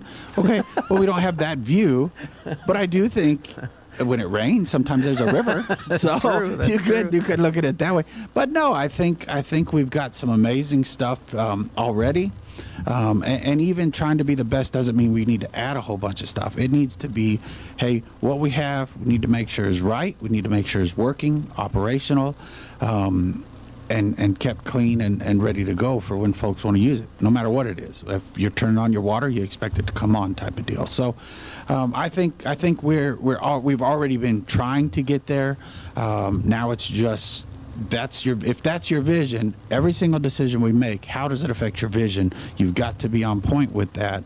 And I think that's a crucial piece to it. And I really think the school, you already call yourself City of Champions, and that's what we expect to be. So now it's just making sure that mindset bleeds over from the schools into everyone else going, to your point, how many people do it? I'm sure you do it. I do it all the time. Oh, there's a piece of trash. We pick it up. We throw it away. That's all Lana does every day. Yeah, it takes 2 seconds to get it done. Yeah. You know, you've got other people that will take the picture and send it to me and say, hey, there's trash. Okay. Did you? I drive over there and sweep it. Why? Just pick it up, throw it away. You know, if it's something big, of course we need to know that. Yeah. We need to try to resolve that. But when you're sending me a picture of a wrapper, that took more time for you to do that than to just throw it away. So that is it's a problem mindset. in today's modern. It's more important to get the video. Some Yeah. poor suckers getting beat up somewhere, and we're showing the video of the guy getting beaten up instead of jumping in there and helping him out. Stopping the problem. Stopping the problem. And smokers. I know I don't smoke. I don't think you do. No, never smoked. It irritates the daylights out of me that people don't properly dispose of their butts. Yeah. You know, throw it on the ground, stomp it out, and then I got to sweep them up in the front of the radio station here. I mean, it's disgusting. It is disgusting and dangerous because with the wind, when they're flipping them out of their car or into the park, I mean, they cause a lot of, which I used to think, that's kind of weird. How's that possible? But now we see it. Now I see that. I'm like, okay, come on, folks. This is getting wild. Let's make sure we're taking care of our stuff. So that's a good attitude. Well, hopefully, hopefully more and more people will pick up on that, and this pride that we have for so many things spills over into these other in these other areas. That's a good attitude to have. It is. It's so easy to go negative nowadays, and if we could just, as Artesia, as Bulldogs, as City of Champions, flip that switch and say, you know what? I get it, that's wrong, but let's look at it and say, but here's how we could do it better, and let's celebrate that. Let's quit celebrating every single negative thing that we could possibly find, because there's plenty of those. Yeah. And I think we're just beating everyone down on negative. Let's try to be positive. Let's try to be. I mean, my gosh, be a politician and put something on Facebook. Doesn't matter what you put out there, somebody's going to have some. That has nothing to do with that. Yeah, but this stinks. Okay, well, cool. We're not celebrating that right now. We're celebrating this. So just trying to get that mindset on that pride. I don't know. Are you fixing to go to break? Because the other we are. Okay. Yeah. Can we go to break? Because you got another big thing you want to talk about. Another big one, but we can talk about it. All right. We're going to take a break for news. Mayor John Henry is here, and we'll be back. Now for a Pecos Valley news update, I'm Jared Cirillo. A New Mexico House bill that would block a nuclear waste storage project proposal in southeast New Mexico has now cleared the state Senate and is headed to the governor's desk. The bill, sponsored by Democrat Senator Jeff Steinborn, would require express consent from state leaders for any nuclear waste storage site. It would also require the federal government have a permanent repository for the waste before a temporary storage site could be built in New Mexico. Carlsbad police are asking for some new clues in hopes of solving a December burglary at a local Pizza Hut. If you go to the Carlsbad Police Facebook page, you can see a surveillance picture of the man who broke into the store at 1201 Canal Street on December 11th before it opened for the day. If you recognize that man, you are asked to call Carlsbad Police at 575-885-2111 or Eddy County Crime Stoppers at 575-887-1888. You can always remain anonymous. You're up to date. I'm Jared Cirillo reporting. Need to ship a package? Choose UPS. Need to ship a package UPS from Artesia? Bring your package to Brown Drug. Brown Drug wants to be your UPS shipping center in Artesia. Use Brown Drug as your UPS shipping center and we'll reward you by shipping your 11th package 5 pounds or less for free. If you want to make sure your package arrives on time, use UPS. The easy and convenient place to ship UPS in Artesia is Brown Drug at the corner of 4th and Washington. It's time for the Eddy County Sports Report. We've been telling you about Carlsbad baseball because the Cavemen have gotten off to an early start compared to everybody else. How about Artesia baseball? That starts tomorrow. They'll be part of the Hobbs tournament and will take on Clovis at 4:30. Friday, Artesia will take on Santa Fe at 2:30, and then Saturday, the Bulldogs are set to play Cleveland in a 10 a.m. start. If you remember last year, Artesia did pretty well, 18-11 overall, 8-1 in district, defeated Goddard in a playoff series before losing to St. Pius. What about Artesia softball, you say? Well, the Lady Dogs will get started on Monday. It'll be a 6:30 p.m. Home game against Ruidoso. It'll be, in fact, the season opener for both teams on Monday night. The Sports Report brought to you by DSI. Call DSI for all your office technology needs. I'm Eric Butler at KSVP Radio AM 990. Hey, New Mexico. Hey, New Mexico. Experiencing issues keeping your office technology up to date with these crazy supply chain issues? Well, DSI is here to help. We've diversified our products and solutions to help your business not just survive, but thrive in any situation. Have your teams collaborate and share with high-def video walls and interactive smart panels. With free unlimited support, the fear of any new technology is a thing of the past. Contact DSI today to upgrade your workspace. www.dsinm.com. Looking to rebound in March, manufacturing forecast up last month. Investors focused on Lowe's outlook. Those stories next. Lou Dobbs here for the good folks at Lone Star Transfer. If you felt like booking your timeshare was difficult in the past, you know it's recently been almost impossible. Most clients are shocked to learn their timeshare is now available to the public, severely limiting their booking options. Many owners have also reached out, upset their yearly dues have nearly doubled during this maintenance fee season. For well over a decade, this family-owned company has had the pleasure of helping over 18,000 owners legally and permanently get out of their never-ending timeshare fees. With an A-plus rating at the Better Business Bureau and over 900 five-star testimonials, their clients know they can trust Lone Star Transfer. Lone Star Transfer guarantees the release of all liability in your timeshare in writing and in a specific time frame. Call my good friends today for a free no-obligation consultation at 844-284-4739. That's 844-284-4739 or online at LoneStarTransfer.com. March trading begins today, February marking another slow month for stocks. 2 out of the past 3 months on Wall Street have been negative. Investors still holding back as interest rate hike concerns are mounting. Manufacturing data forecast to be slightly higher this month. If that forecast holds up, it would be the first increase in the index in 3 months. Only a slight rebound, though the index fell a full % from December to January. Lowe's earnings out today. Investors looking for better guidance than rival Home Depot. Shares of Home Depot tumbled after mixed earnings and a disappointing outlook. Lowe's stock up 6% this year. Salesforce stock up more than 20%. The outlook improving after Salesforce announced a sweeping round of layoffs. Please join me 3 times each weekday right here on this station. This is the Lou Dobbs Financial Report.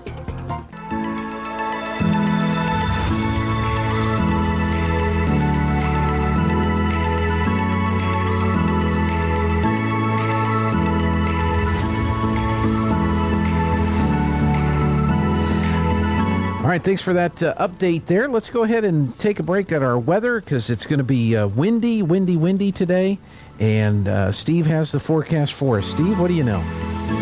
I'm meteorologist Steve Hamilton with your Pecos Valley weather. Another strong storm system dropping into the Great Basin and eventually moving into the Four Corners. That'll bring us gusty wind today.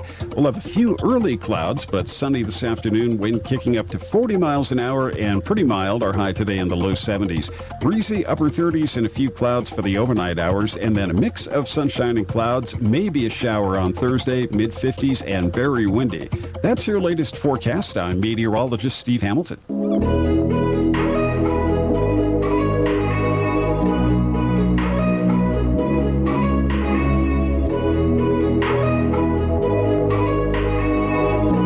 Hey, thank you very much, Steve-O. Right now, we've got the winds are getting ready to kick up right now. It's mostly cloudy and 54. They're out of the southwest at 8 with gusts to 16, but here within the next hour or so, we're going to really see the winds kick up. We do have a red flag warning and a high wind warning and a fire weather watch, so This would be a great day to give up smoking. Yes, it would. Just don't smoke today, because then you won't be throwing your butts out on the ground and starting a grass fire. And because right now, I'm sure the county and the city fire departments, all the volunteer fire departments, everybody's kind of on edge, thinking that they might get a call out today. And then, of course, the power line folks.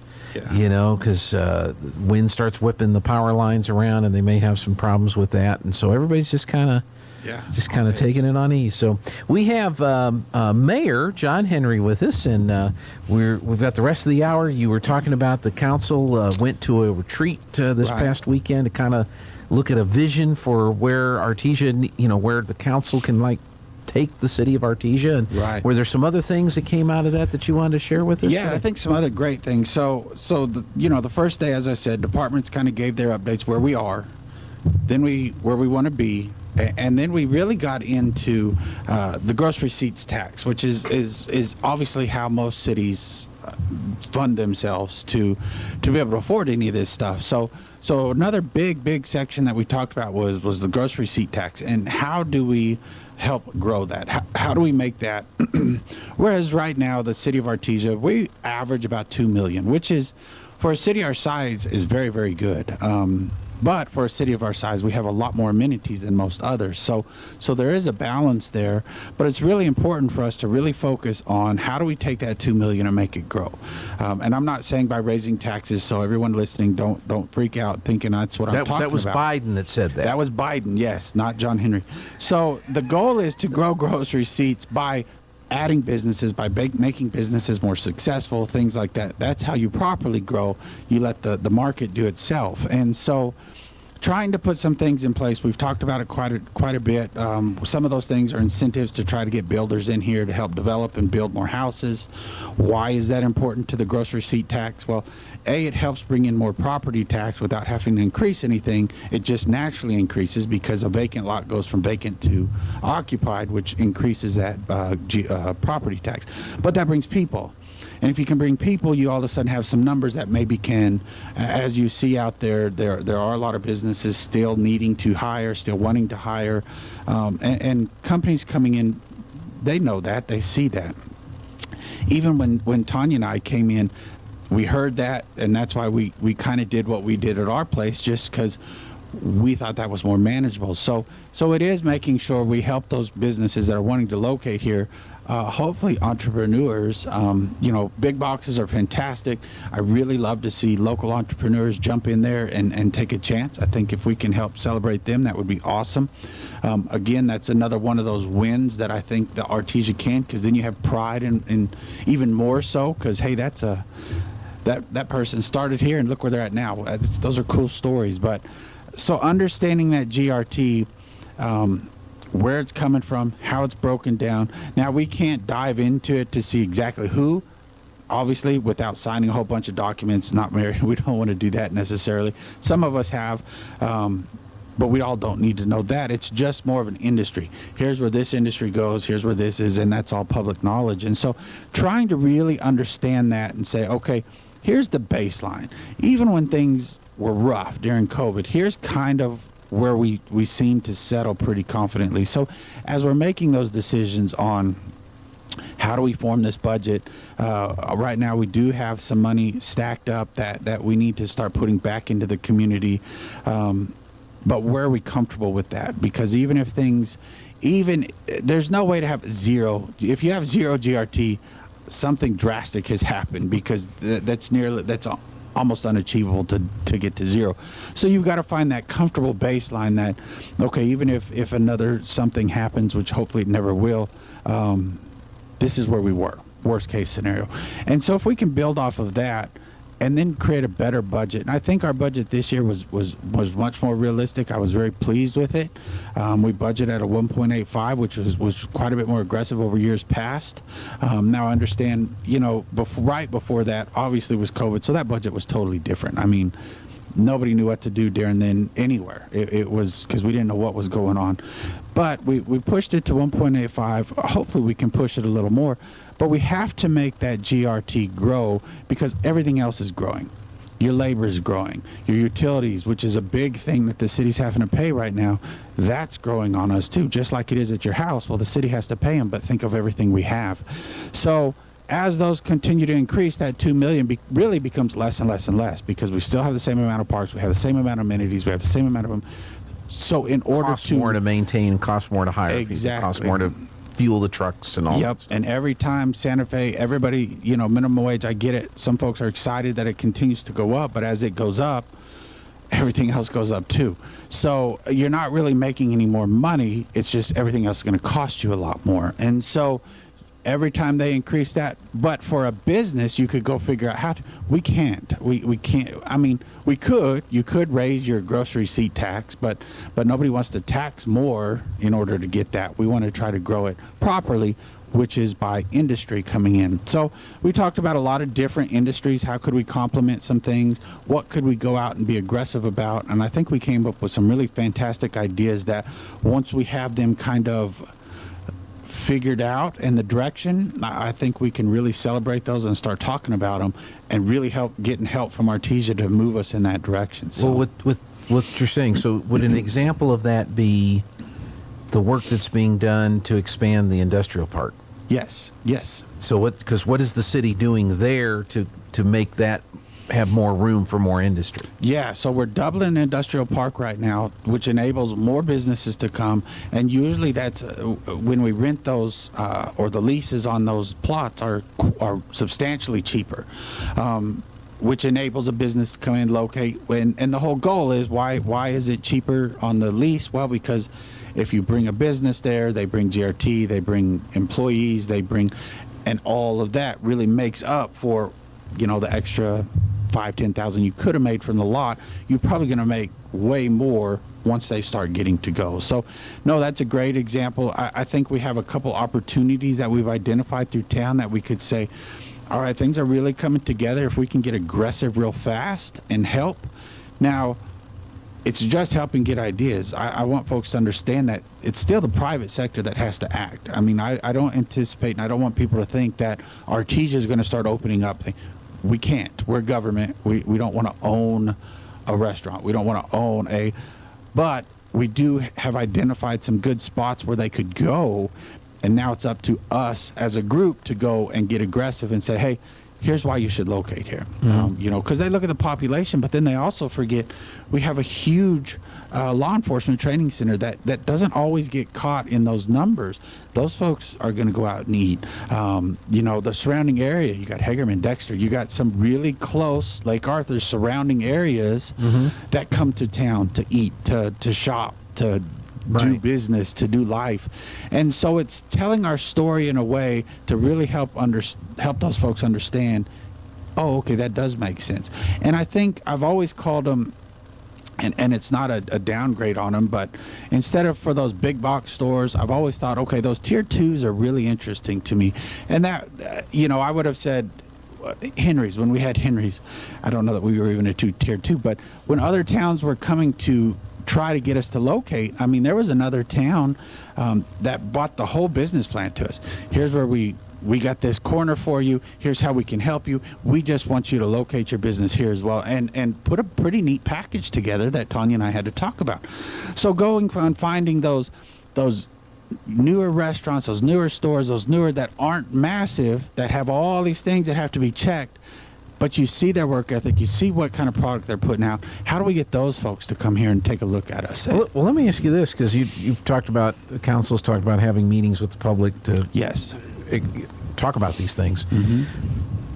What about things like ordinances and inspections, things that either an industry or a private individual, I want to build a house, but I'm having trouble getting this approved, or I want to open up my business, but they're dragging their feet on this over there. Is that a part of the discussion too? Is what the city can do from their inspection and their authorization and licensing side of things to not, everybody's playing by the rules, but we're not holding it up because we're short of people, or we're trying to get this little T crossed and this little I dotted. Yes, so that's a huge part of the discussion. I'm glad you said that, and it's funny you said that because, like Chief Roberts came from Rio Rancho, and he was part of a team that really helped get Rio Rancho going, and that was one of the things Rio Rancho apparently guaranteed is, hey, when you need an inspection, we'll be there to inspect it.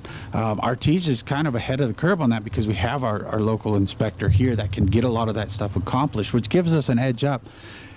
Because I can tell you, there are folks, my in-laws are building, but they're right outside of Carlsbad, and so they have to go with state inspectors. That slows everything down because when you have to, then state inspector will be here on this day. Okay, then you're waiting. Whereas we have local inspectors that can get in there to get that inspected and get it moving. We are trying to streamline that and clean that up to where everybody, when you walk in, hey, I'm opening this business. Okay, it should be a one-stop shop. We're trying to get into that direction. I think we'll get there sooner rather than later to where, okay, here's what you got to do. And when you walk out, you feel confident, okay, this is easy. And that's what we want to be. We want to, again, the best city in New Mexico, you have to have the easiest, best system to get folks going. And so, no, that's a huge piece of it of, all right, we're going to come grab you. But we also, when you get here, we want you to understand we're business friendly, we're pro-business, and we're excited you're here, and we're going to help you get going the best way that we can and make it easier for you. Again, like you said, everything correct, but we're going to help you figure out how to dot those I's so that we're not back and forth, and making it difficult. So, no, that's a huge piece of it that we, in fact, did talk about on how do we even make that better? How do we make that process work? I know we've had hiccups at times, but I think it's getting there. We've got some folks that understand where we're headed, and I think they're trying hard. I mean, the department heads, Artesia is very lucky. We have a group of department heads that we've been discussing this in our little department head meetings for weeks and months at this point, and they are the ones bringing the ideas. They're the ones that are excited about this as well, and so I think you're going to see them streamline it even better once they start figuring some of this out. Because the general public won't recognize that directly. Exactly. But when they see new businesses being built or things like that, did the council talk about just basic road infrastructure? And I know we've talked about this before with the new growth out by J.C. Park and those subdivisions. Yet, and Lon and I talk about this every time we come in from Roswell down 13th or 26th, or 13th especially.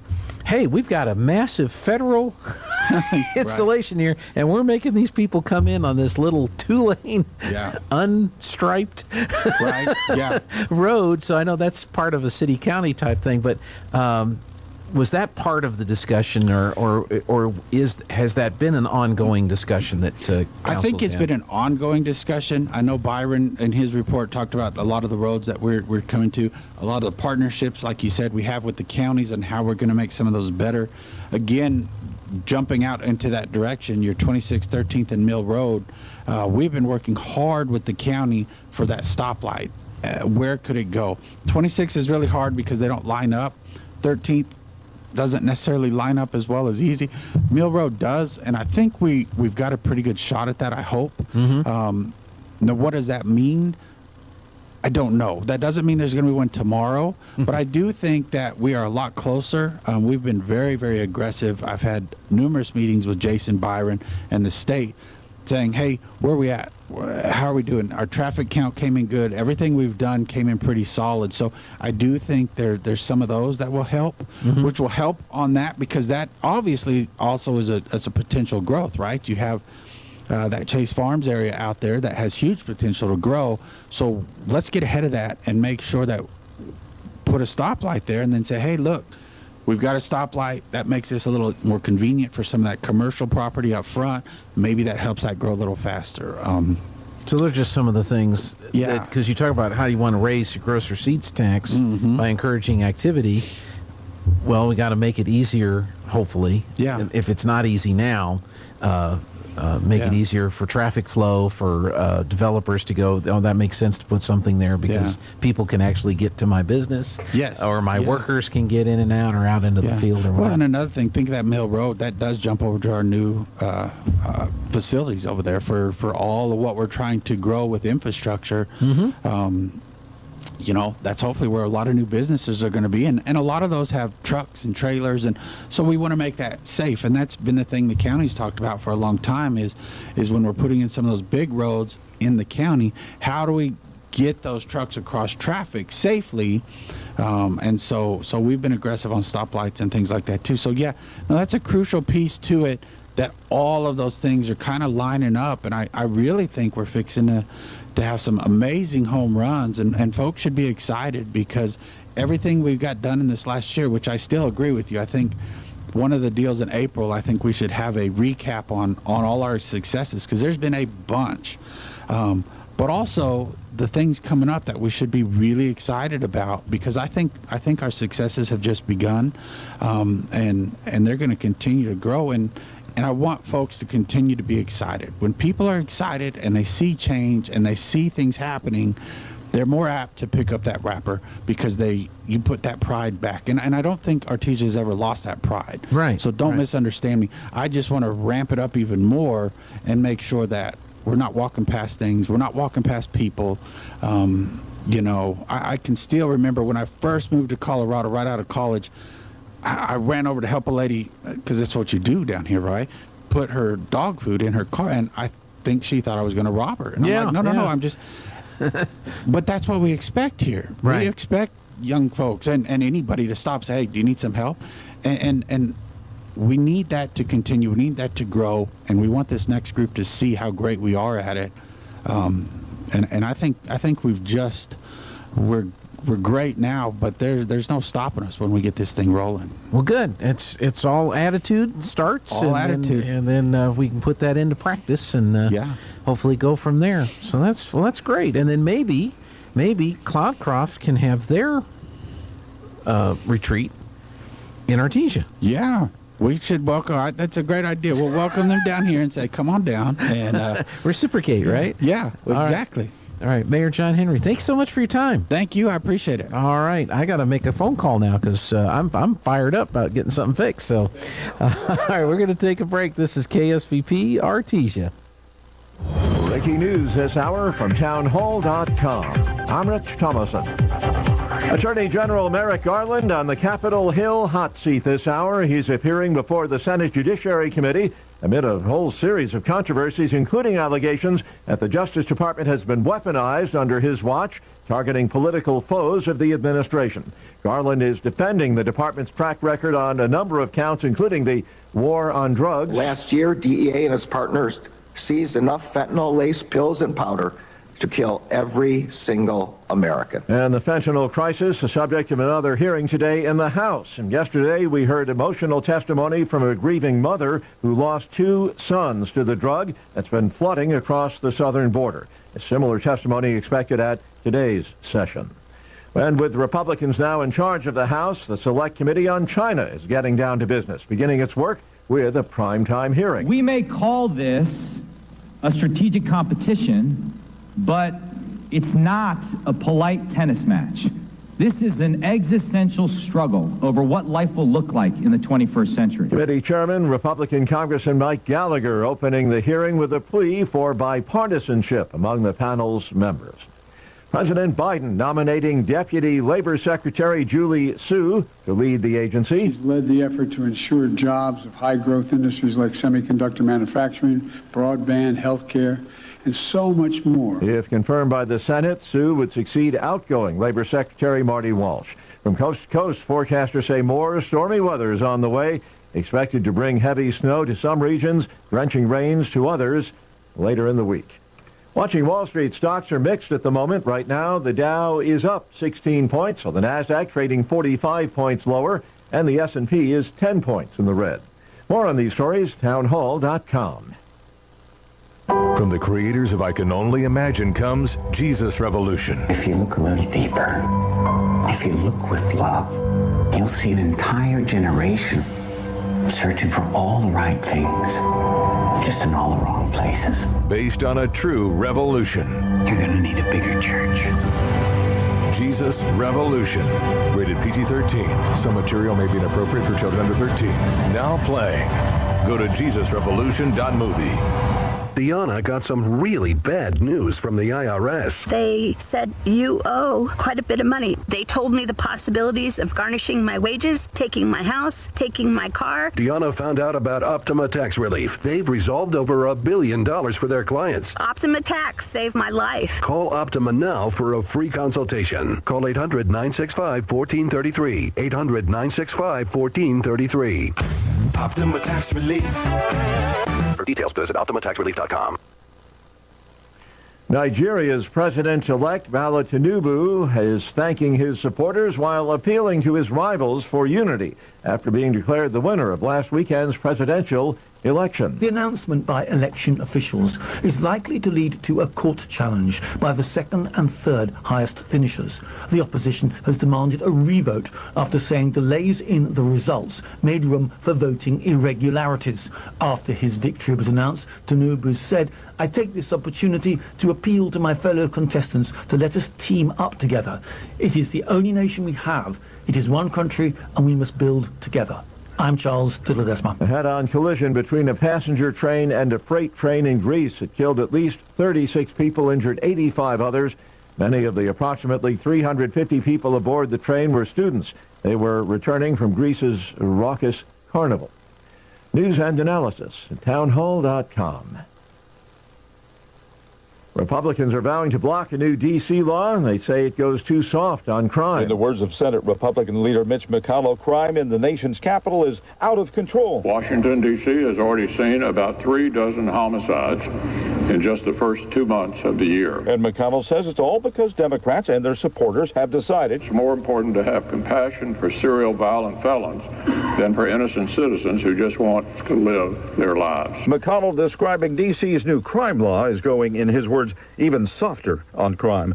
Bob Agnew, Capitol Hill. They are expected to make a full and complete recovery. 3 Kansas City, Missouri police officers were shot last night. Gunfire rang out while the officers were trying to execute a search warrant at a home. The officers' injuries not considered life-threatening, according to officials there in Kansas City. More on these stories at townhall.com. Today's KSVIP is Deborah Youngren. Deborah works at Smile Expressions, and we're trying to find Deborah's birthday on the calendar. Oh, Deborah's a leap year baby. Happy birthday. Here's hoping you have a great birthday from all of us at Smile Expressions. Today, Deborah, you're going to receive a flower from Lovebud Floral and KSVP. Today's KSVIP leap year birthday baby, Deborah Youngren.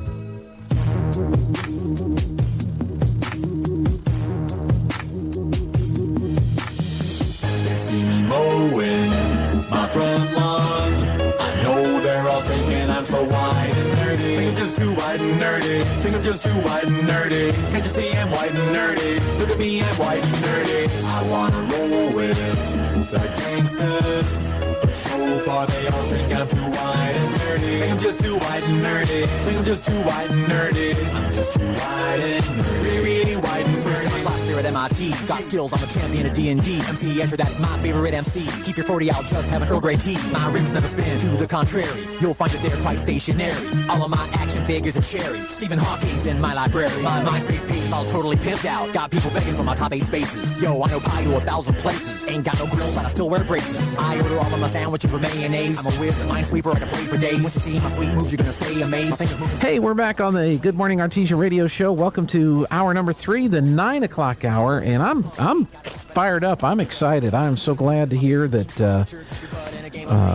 that we've got some great ideas on how we can continue to improve things and make things even better. In Artesia, we've got a wonderful city, a lot of great people. There's some tremendous community quality of life parts of Artesia, but in our school system is second to none. In all aspects, but there are some things that we could make better and improve on, and it all can't be done by the government. The government can only do so much, and maybe there's some more things that the government can do. No question about that. But as a resident or a owner or operator of a business, as an employee, of a retail-type organization, entity. I think if we all had an Artesia positive attitude, that would be a great way to really build things up. Coming up this hour, we're going to chit-chat with Aaron Irving from Oakley & Irving Wealth Management, LPL Financial Services. We'll tell a few jokes, get an update on how the markets are doing today. We'll have our CVE update. We'll see how they're handling things with the power and the wind. Don't know if they had a bunch of folks without power over the weekend. I know XL Energy in southeast New Mexico, eastern New Mexico, West Texas had a bunch of folks that were without power for a while. Sunday into Monday, but hopefully nothing drastic or major, and everybody was taken care of okay. A lot of folks, Lana left me some stories here. There were a number of people here who have passed away recently who were very major contributors to pop culture back in the day. Walter Mirisch, 101 years old when he passed away.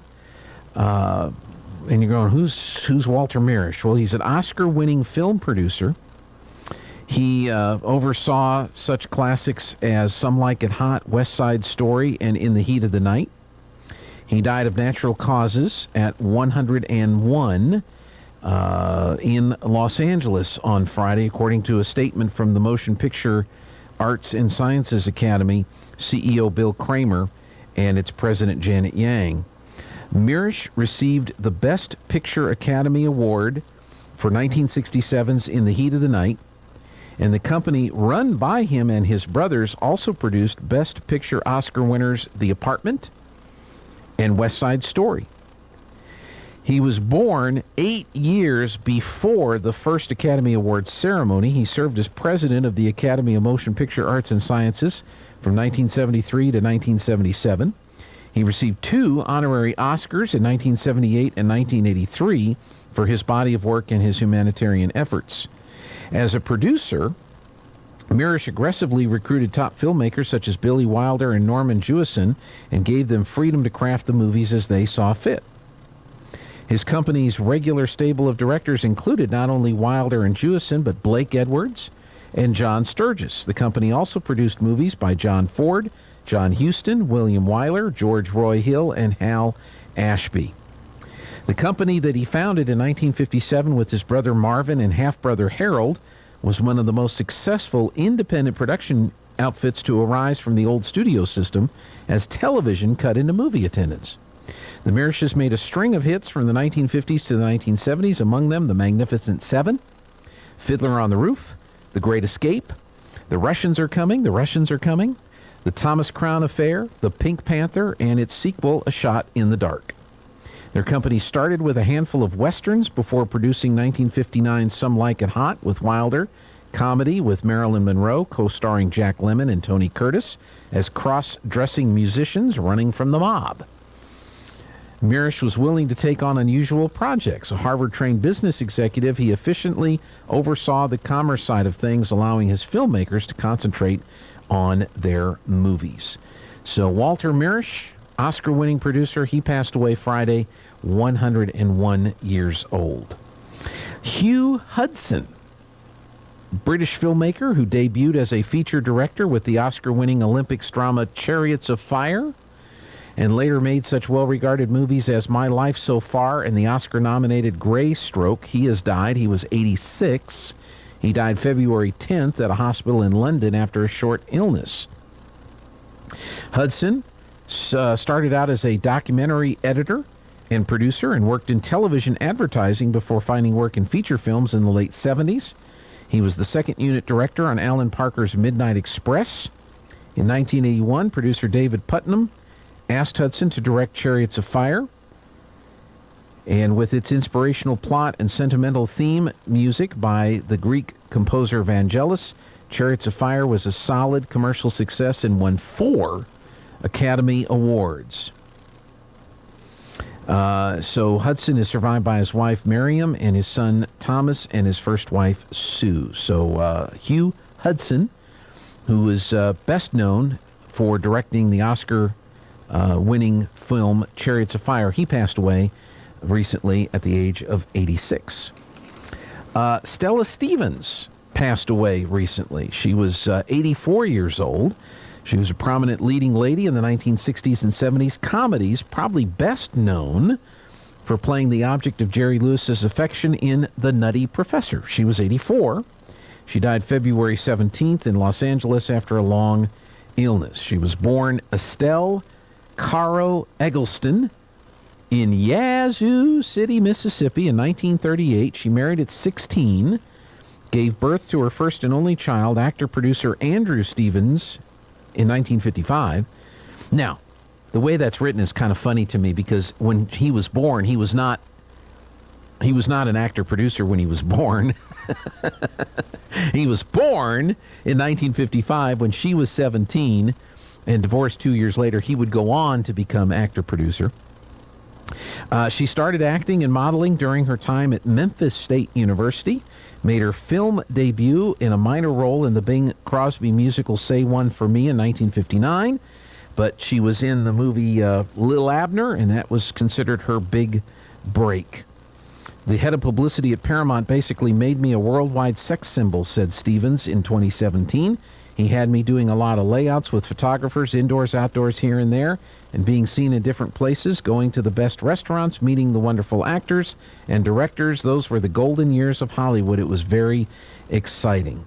So she also worked in television in the 1970s and 80s. She appeared in pilots for Wonder Woman, Heart to Heart, and Love Boat, and series like Night Court, Murder, She Wrote, and Magnum P.I. So Stella Stevens passed away back on the 17th. I'm sorry, back on the 17th of February at 84 years old. So some celebrities and directors and producers who have been involved in many extremely popular and successful projects that, you know, when you think of the Pink Panther, you think of the movies, and you think of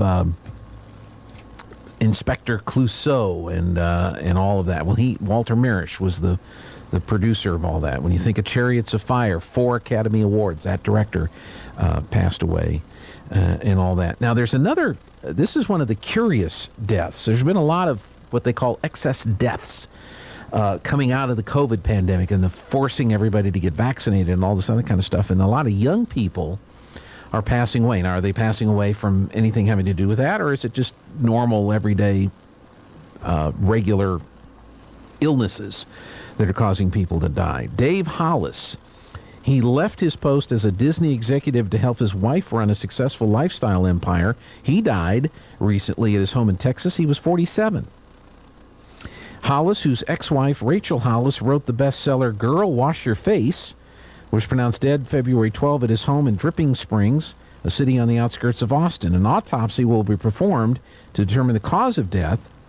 Since Hollis was last seen the evening before, he was youthful and didn't have a long medical history, according to Hays County Justice of the Peace Andrew Cable. In an Instagram post on the 14th, Rachel Hollis asked for prayers as the family tries to navigate through the unthinkable.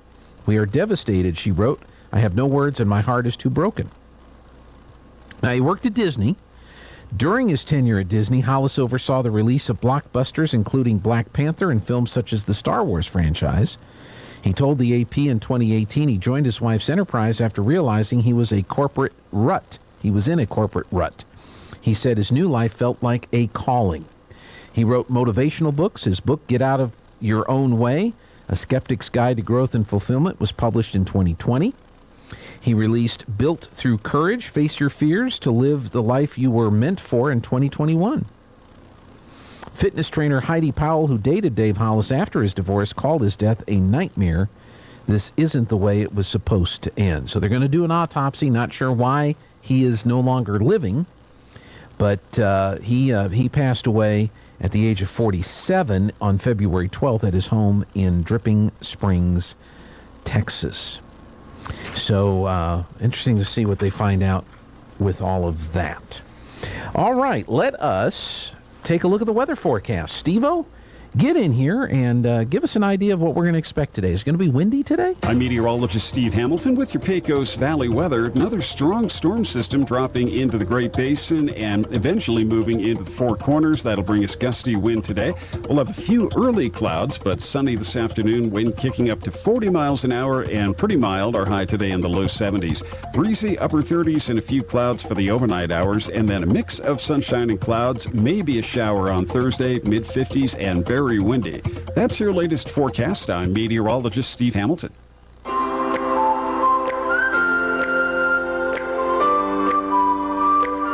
All right, Steve, well, thank you very much. And I usually look out the window at the flag across the street, but the flag got tore up and they haven't replaced it yet, so I can't look at the flag to get an idea to know if it's windy or not. I guess I'll have to get up and walk out the front door and look. Right now it's mostly cloudy, 59 degrees. We have a red flag warning until 7 tonight, a high wind warning in effect today, and a fire weather watch today here in Artesia.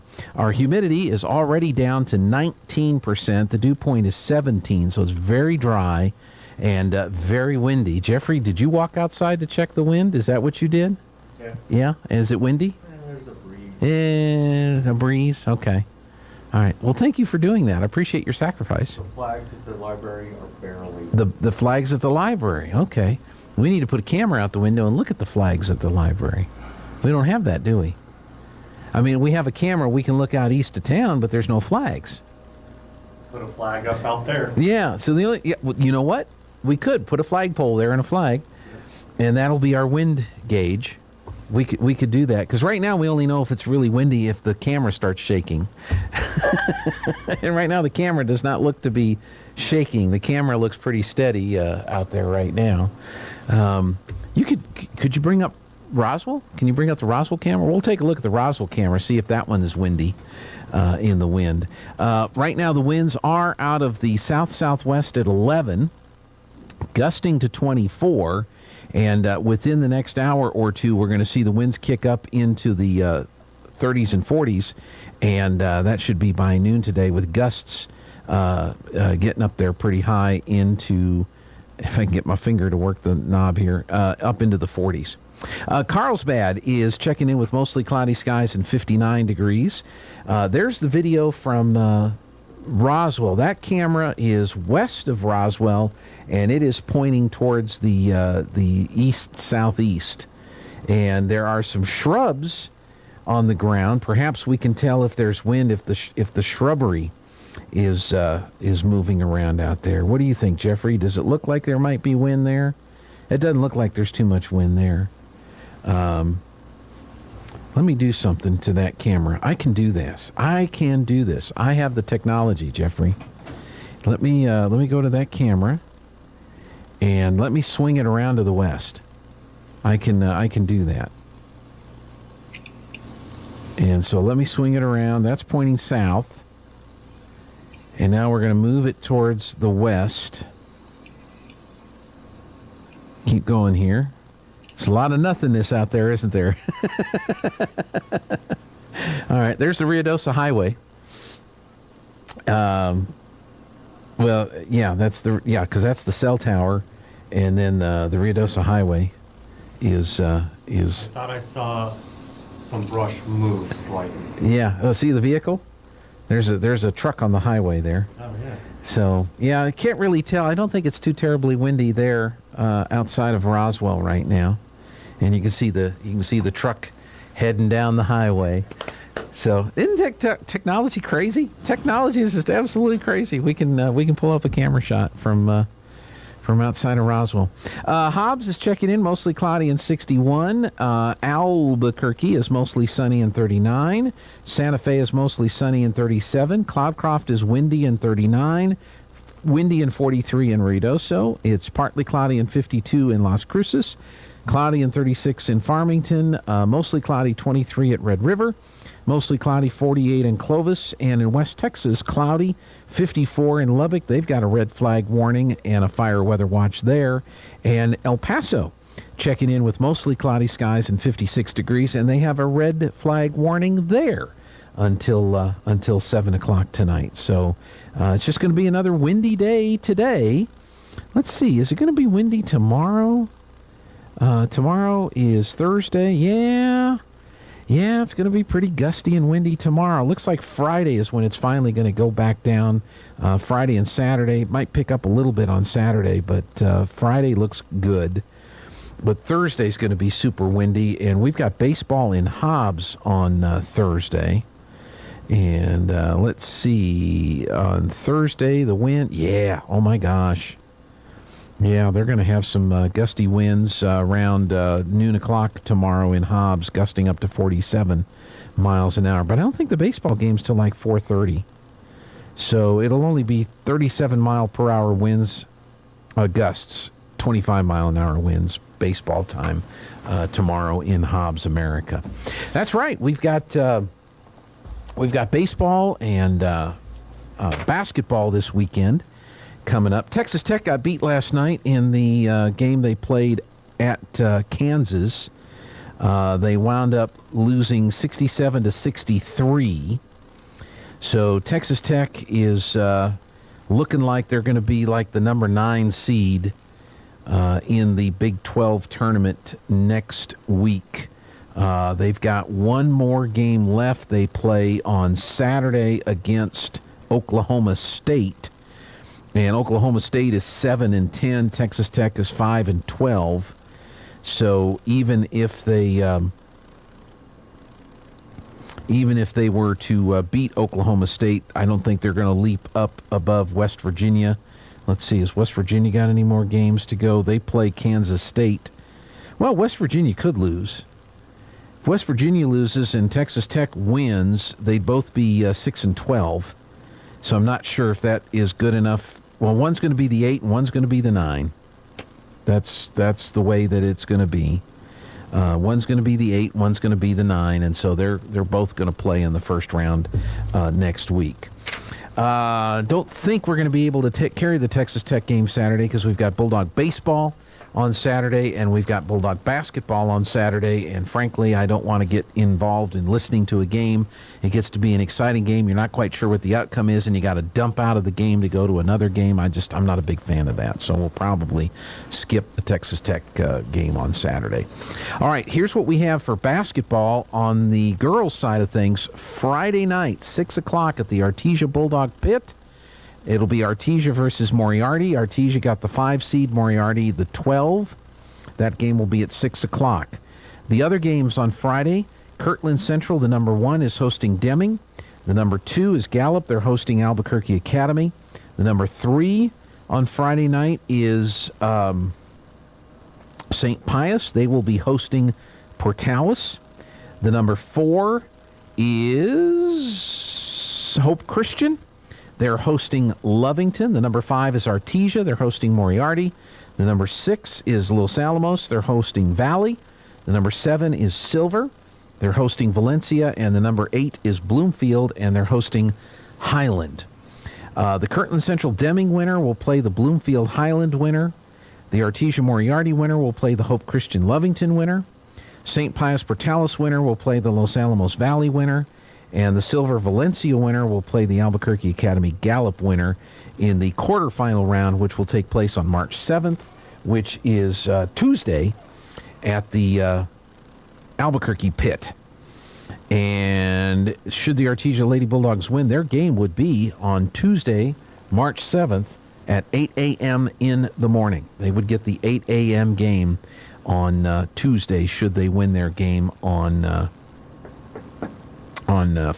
Friday night. So that's what you can expect there. For the boys, they play on Saturday night at 6 o'clock against Valencia. Artesia got a 4. The number 1 is Albuquerque Academy. They host Goddard. We've got Scott Galletti lined up in Albuquerque. He will be on 106.5 Roswell's Talk FM Saturday at 5 o'clock. And then here on KSVP Saturday at 6 o'clock, we'll have the Artesia Valencia game. The number 2 is Highland. They're hosting Pewaukee Valley. The number 3 went to St. Pius the 10th. They're hosting Silver. Artesia got the 4. They're hosting Valencia. The 5 went to Gallup. They're hosting Valley. The 6 went to Hope Christian. They're hosting Kirtland Central. The 7 went to Taos. They are hosting Portales on Saturday night.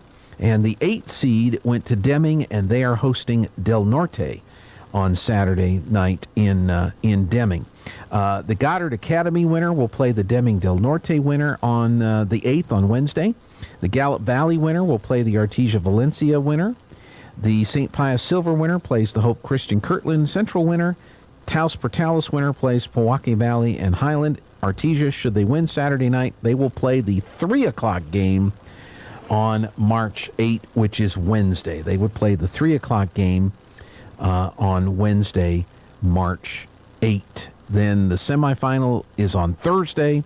The championship is on Saturday. For the girls, the quarterfinal is on Tuesday. The semifinal is on Thursday, and the championship is on Friday. So that's next week's basketball schedule. Take a break, open up the old Zoom room, and see if Aaron is ready for a market report. That's next. The NMAA state basketball playoffs are finally here, and KSVP AM and FM and KSVPTV.com are your home for all things Bulldog basketball. It all starts this Friday at 6 p.m. as your 5-seed Lady Bulldogs square off against number 12 Moriarty. Then coming up on Saturday, your 4-seed Bulldog boys take on 13-seed Valencia at 6 p.m. on KSVP AM and FM and worldwide at KSVPTV.com. Bulldog basketball action during the NMAA state playoffs, beginning Friday night at 6 p.m. on KSVP AM and FM and at KSVPTV.com. I can't believe I just scratched that car. Find my insurance card. Dude, what do you have in this glove box? Ew, are these socks dirty? Oh, forget about the socks. I need my insurance card. Just pull it up on the State Farm mobile app. But I can do that? Oh, hey, I can do that. Yep, it's called service. I can file a claim on here, too? Yeah, it's called service. Whoa, I can call my agent, too? It's called service. In Artesia, contact Sandy Stockton at 575-748-1111. In volatile times, it's natural to worry about your retirement. Hon, I'm worried about our retirement account. With today's economy, it just makes sense to keep your retirement money close to home with people you know. We have several guaranteed safe options. Peace of mind with retirement savings. It just makes sense. Western Bank of Artesia. Member FDIC. It just makes sense.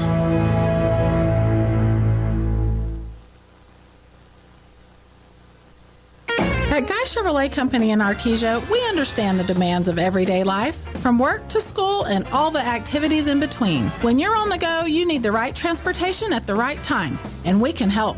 Let our professional sales team assist you in finding the right truck or SUV to handle your daily needs. From hauling kids to hauling equipment, we have the right Chevy, Buick, or GMC to make your life easier. We're here and ready to help today at Guy Chevrolet Company on the corner of 1st and Main in Artesia or at GuyChevy.com.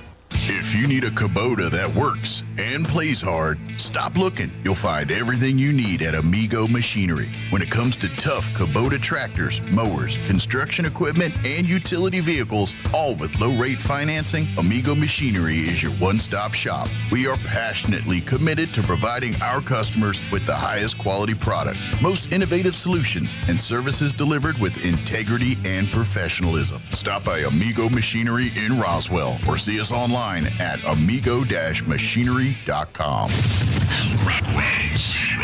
I'm Clyde Lewis. Some of the strangest and most important stories have been avoided by the mainstream media, but we cover them all on Ground Zero. Weeknights at 8 on 106.5 Roswell's Talk FM. Hey, I'm really disappointed because I'm not in Roswell, because if I was in Roswell, I would be eating a Dion's Pizza. Why? It's the best damn pizza anywhere. Special thanks to Robert and his staff at Dion's Pizza, Salads, and Subs for their great hospitality and great food. Every spring, Southeast New Mexico College will be offering condensed 8-week classes for their students. Registration has begun for those second 8-week classes, which will begin on March 20th. To see the classes being offered, go to senmc.edu, helping you reach your education goals, one class at a time. Southeast New Mexico College, now registering for second 8-week class to begin March 20th. Find your direction, Southeast New Mexico College. PV PVT is here to help you connect to reliable internet by providing the Affordable Connectivity Program to qualifying customers. If anyone in your household qualifies for certain government benefits, like free or reduced school lunches or Medicaid, PVT may be able to reduce your current broadband bill by $30 per month. PVT has also created special internet packages that can possibly give you free basic internet for your home. Call 575-748-1241 or visit pvt.com to find out more. Hey, welcome back on the Good Morning Artesia radio show, and we're all celebrating the election results from Chicago last night. You know, I thought the guy that used to be the mayor of New York was the worst mayor in all of America. Uh-huh. And there's some great candidates for worst mayor in all of America. There are. Current one in Los Angeles, one up in Seattle. But Lori Lightfoot has to take the cake. And what you're suggesting from this photographic evidence that you are presenting to those watching online, that if Beetlejuice and E.T. got together and had a child, Lori Lightfoot is that child. It could be Lori Lightfoot. Also Don King in Beetlejuice.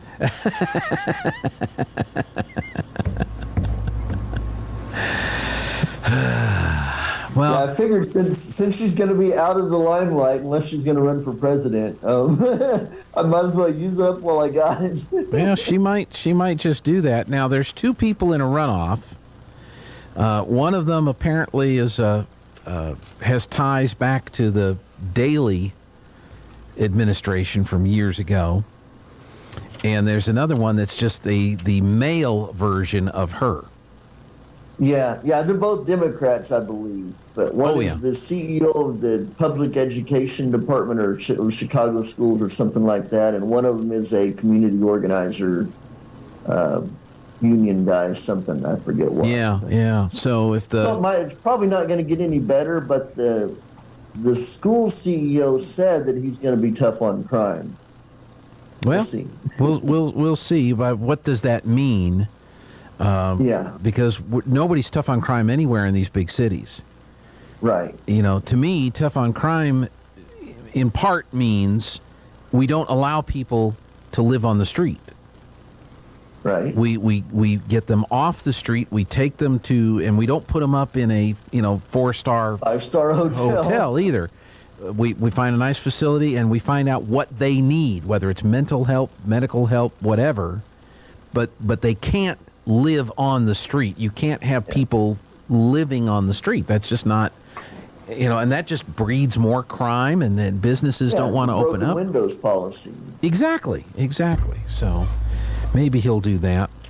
Cubs aren't doing anything at Wrigley Field right now. Well, that's another option. That's another option. According to this calendar listing here, it was 40 years ago on the 28th of February, 1983. 60% of U.S. TV-owning households were watching one program on their television. You probably weren't born in 83. I was. You were. Okay. Were you glued to the TV? Were your parents glued to the TV watching that? I believe I watched it. I have vague memories of it, so I'm pretty sure that I was there for that. They got a 77% share of the Nielsen ratings during its original airing. February 28th, 1983, 60% of TV households were watching that final episode. That's pretty good. That will never, the way everything is today, that will never happen again. Yeah, I would think so. That's true. Yeah, it's pretty crazy. Blondie was funny over the weekend. Oh, yeah? Yeah, Dagwood's at his desk at the office. Phone rings. Honey, should I call you again as a reminder before you leave the office? Oh, please, like I'm going to forget a thing like that, says Dagwood. So next panel, he's at the water cooler. Next panel, he's looking out the window. Next panel, he's at his desk typing on his computer, and the phone rings. Blondie Bumstead. Hi. After work, dry cleaners, sport jacket, I love you. He says, I don't know how she does that, but I'm sure glad she does.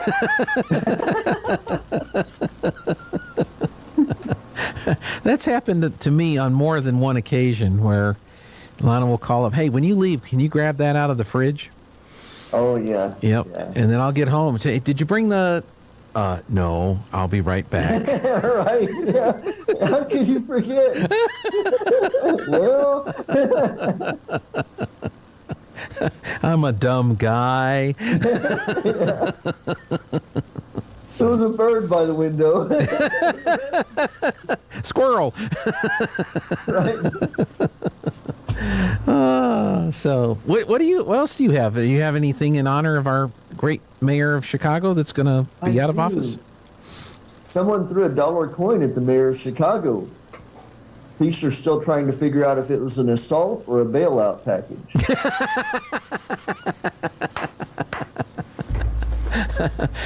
Excellent question. We're not entirely sure. Yeah. My next one. One day, the mayor of Milwaukee gave away to the key to the city. Until he got it back, the city was called Milwaukee.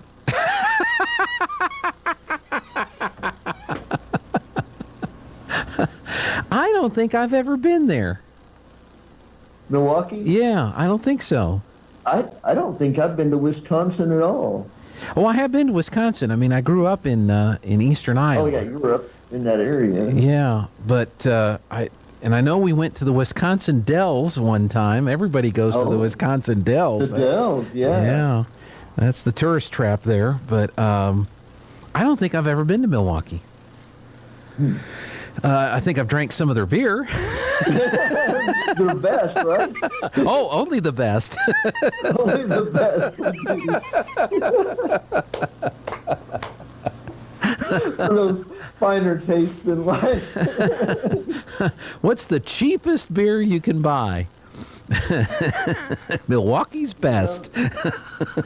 Or, Pabst Blue Ribbon or Milwaukee's best. Hams from the land of sky blue water. Wow. Now, this happened before those days of mine, that period of time. But remember, in the old days, Scotch By, they had the Scotch By beer that was just a white can with black lettering. No, we didn't have that in the Midwest. Oh, okay. We had Stroh's. Okay, I remember seeing that. We had Stroh's. You had that in Oklahoma, anyway. Yeah. No. They had Scotch By beer. It's like generic beer. It's a white can with the black lettering. Yeah. For those that are really bad off. Yeah. I don't think they sold. There was a chain of no frills stores. I think they were called Aldi. And it was all That's a French one, yeah. Yeah, it was all just the generic labeled, cereal, bread, right, butter. I don't remember them having white cans with the green lettering that said beer. Because that was even beneath people that would actually be seen in line with a shopping cart full of Milwaukee's best. Somebody's upon hard times. They got the Scotch By beer. Oh, my goodness. Like late 70s, early 80s. That's right. That's right. Well, I used to have in the basement of our house, I had a beer can collection. Oh, wow. I had all different kinds of beer cans. Because we had a lot of bars around the town I grew up in. There was almost one on every corner. And on my paper route as a paper boy or walking back and forth to work, there'd always be tons of beer cans, and I'd go, oh, that's going in my collection, And I had a beer can collection at one time. I had built little shelves on the wall. I had them all on the walls there. Wow. Little beer can shelves. Cool. Yeah. You got to remember to clean them out first. Yeah, I'm sure that would make it quite a stench if you didn't. I learned that one the hard way.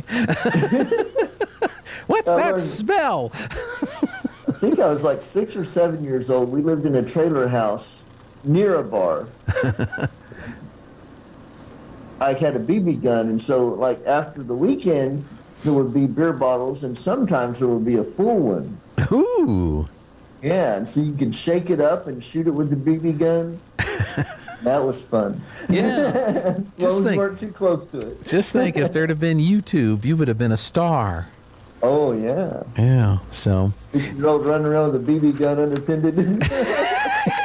That's not the worst of it. There's a BB gun unattended with an iPhone or some kind of a cell phone, taking your video. So, well, do you have another comment in tribute to the soon-to-be ex-mayor of Chicago?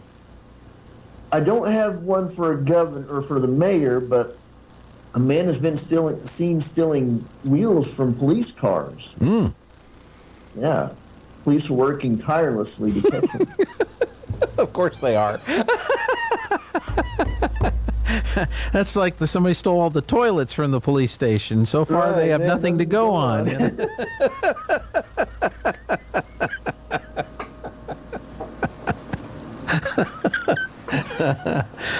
We'll have to do a whole bunch of those types of jokes one day. Yeah. So. I need to go to my corny humor. See if we have some corny humor here. We haven't done one of these yet. Why do elephants have trunks? What do elephants have trunks? To put all their stuff in? Yeah, they don't have pockets. What's more dangerous than pulling a shark's tooth? Pulling its tail? Giving a porcupine a back rub.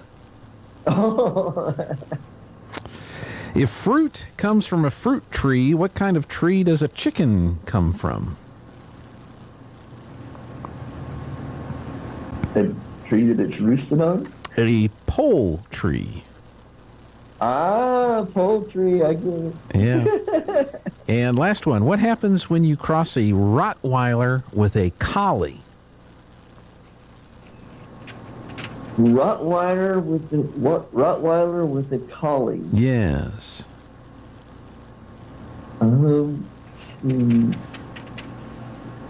Lassie Joe.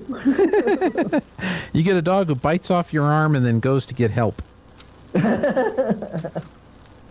So, anyway, corny jokes for the day. Yeah, I got one more for you on that one. All right. If Apple and Kia were to make a car together, what would its name be? Apple and Kia? Uh-huh. Apple and Kia. No windows. IKEA.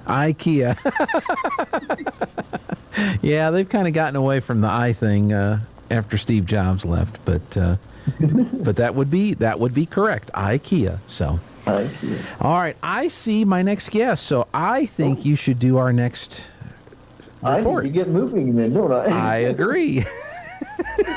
All right, this is Aaron Irving with LPL Financial, member of FINRA and the SIPC, bringing you your mid-morning stock market report for Wednesday, March the 1st.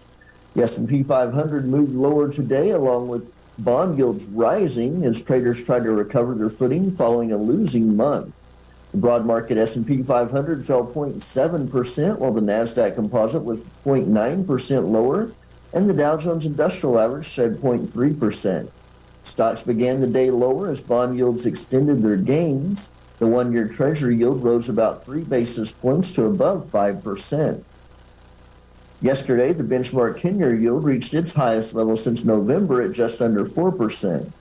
Minneapolis Federal Reserve President Neil Kashkari said this morning that he's, quote, open to the possibility of larger interest rate increases at this month's policy meeting, whether it's 25 or 50 basis points, but hasn't made up his mind yet. Stock market sentiment initially got a boost after the release of much stronger than expected data out of China. The country's National Bureau of Statistics said its official manufacturing PMI rose to 52.6 in February, a high not seen since April of 2012. Those moves come after Wall Street closed out a losing February for stocks yesterday. The Dow led the averages down, closing the month down 4.19%. The S&P 500 and NASDAQ composite shed 2.61% and 1.11% respectively. February's slide dragged down the Dow into negative territory for the year, while the other two indexes are still holding on to their gains. Currently, the Dow Jones Industrial Average is down 24 points at 32,692. The S&P 500 is 12 points lower at 3,957, and the NASDAQ composite is down 58 points to 11,397. West Texas Intermediate crude is down 35 cents a barrel to $76.70. Stocks of local interest. HF Sinclair is up 88 cents a share to $50.60. Walmart is $2.06 lower at $140.06 a share. ELG Resources is up $4.75 a share to $117.77. ConocoPhillips is $3.34 higher at $106.69 a share. This is Aaron Irving with Oakley & Irving Wealth Management, serving business owners and energy industry professionals in the Pecos Valley and beyond. You can find us at oiwealth.com or at our offices in Artesia and Carlsbad. You can call us at 575-887-7075. All indices are unmanaged and may not be invested into directly. Securities are offered through LPL Financial, member of FINRA, and the SIPC. All right, Aaron. I'm going to keep pondering whether it's Don King and Beetlejuice or Don King and E.T. or Beetlejuice and E.T. What combination created the soon-to-be former mayor of Chicago? But it's fun to think about, isn't it? There's life's mysteries there. All right. You have a wonderful day. You too. Aaron will have the closing markets for you at 4:30. Sean Hannity with a thought on the news of the day. This is the Sean Hannity Morning Minute. We now have, on the one hand, we have the White House finally admitting the obvious, and that was that COVID-19 was in fact developed by Chinese scientists at the Wuhan Institute of Virology through gain-of-function research. The only people that are taking issue with it is John Kirby, Jake Sullivan, and Karine Jean-Pierre. They're the only one. Well, we're not really sure yet. No, we're pretty sure now because the Biden Energy Department confirmed it and the FBI has confirmed it. What do you want it on a silver platter? We knew from the beginning that they did gain-of-function research at the Wuhan Virology Lab. We knew that they did coronavirus research. No, but it likely came from a wet market. No, it likely did not come from a wet market. The conservative underground meets later today on the Sean Hannity Show. Hey, this year you can finally get started on that home makeover that you deserve. Now you can upgrade to sleek new window coverings thanks to our friends at Blinds.com. Right now, save up to 40% off site-wide on premium custom window treatments. And if you need help in your selection, well, talk to a Blinds.com professional design expert. Shop Blinds.com right now and save up to 40% off site-wide, up to 40% off at Blinds.com. Rules and restrictions may apply. Finding great candidates to hire can be like, well, trying to find a needle in a haystack, but not with ZipRecruiter. Its powerful technology actively finds and invites qualified candidates to apply to your job. So while other companies might deliver a lot of hay, ZipRecruiter finds you the needle in the haystack. See why 4 out of 5 employers who post a job on ZipRecruiter get a quality candidate within the first day. Try ZipRecruiter for free at ZipRecruiter.com/free. That's ZipRecruiter.com/free.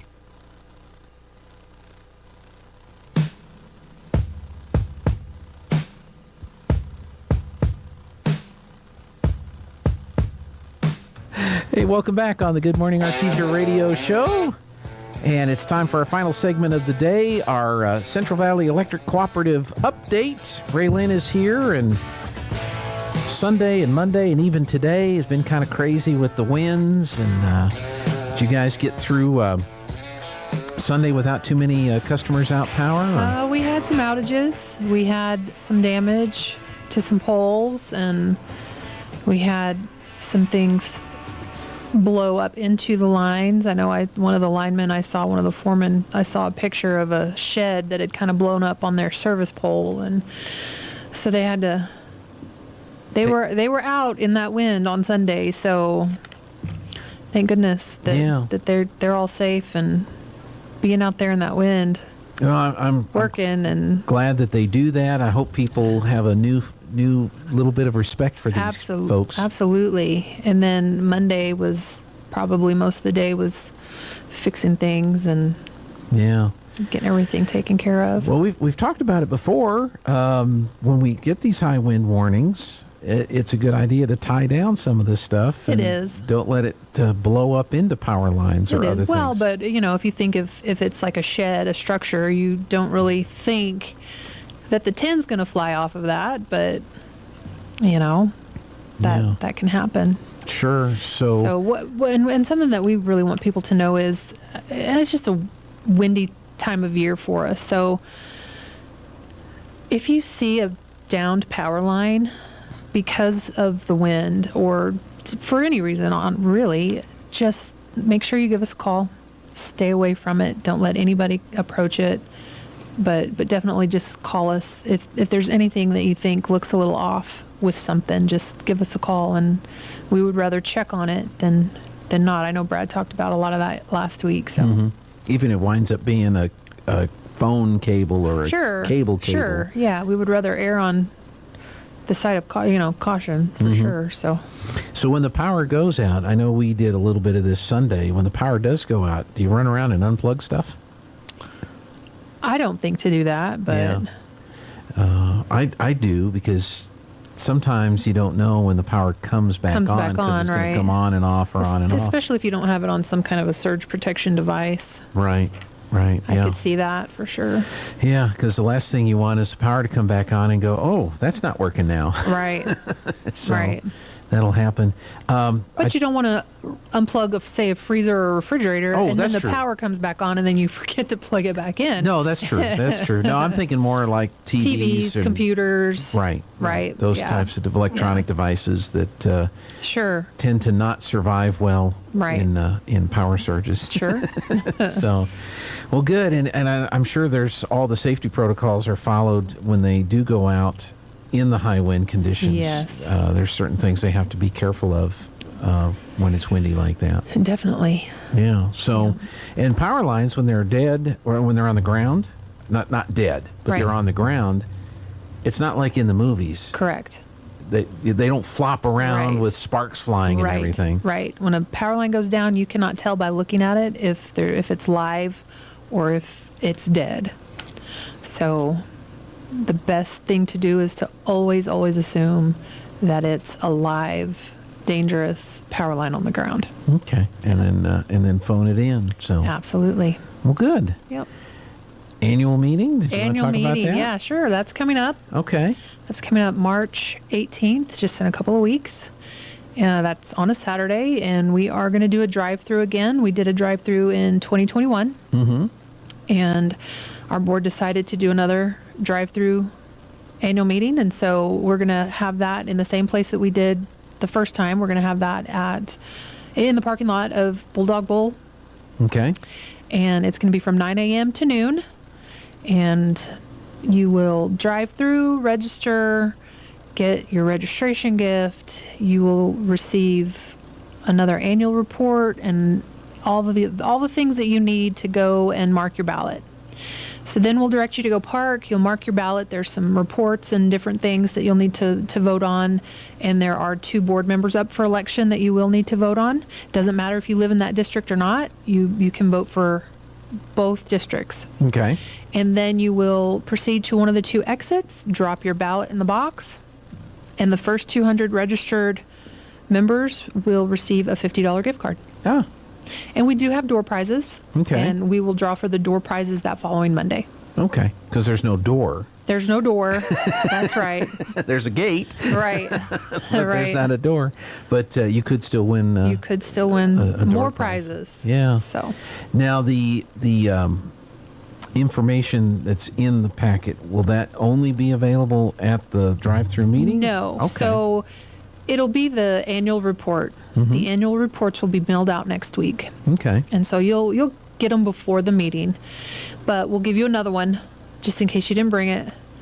And there's the manager's report, Chuck Pinson's report. There's our board president, Chuck Wagner's report, the nominating committee's report. Then when you do come to the annual meeting, you'll get the minutes from last year's annual meeting. Those aren't in the report, but you'll get them at the meeting. And so those are kind of the reports that need to be voted on. Okay. And then again, the board elections.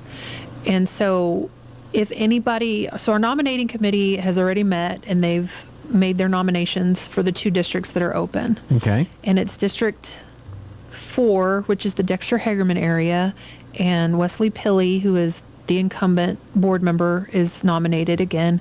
And then it's District 7, which is the Hope area, and Michael Bennett is the incumbent that's nominated in that district.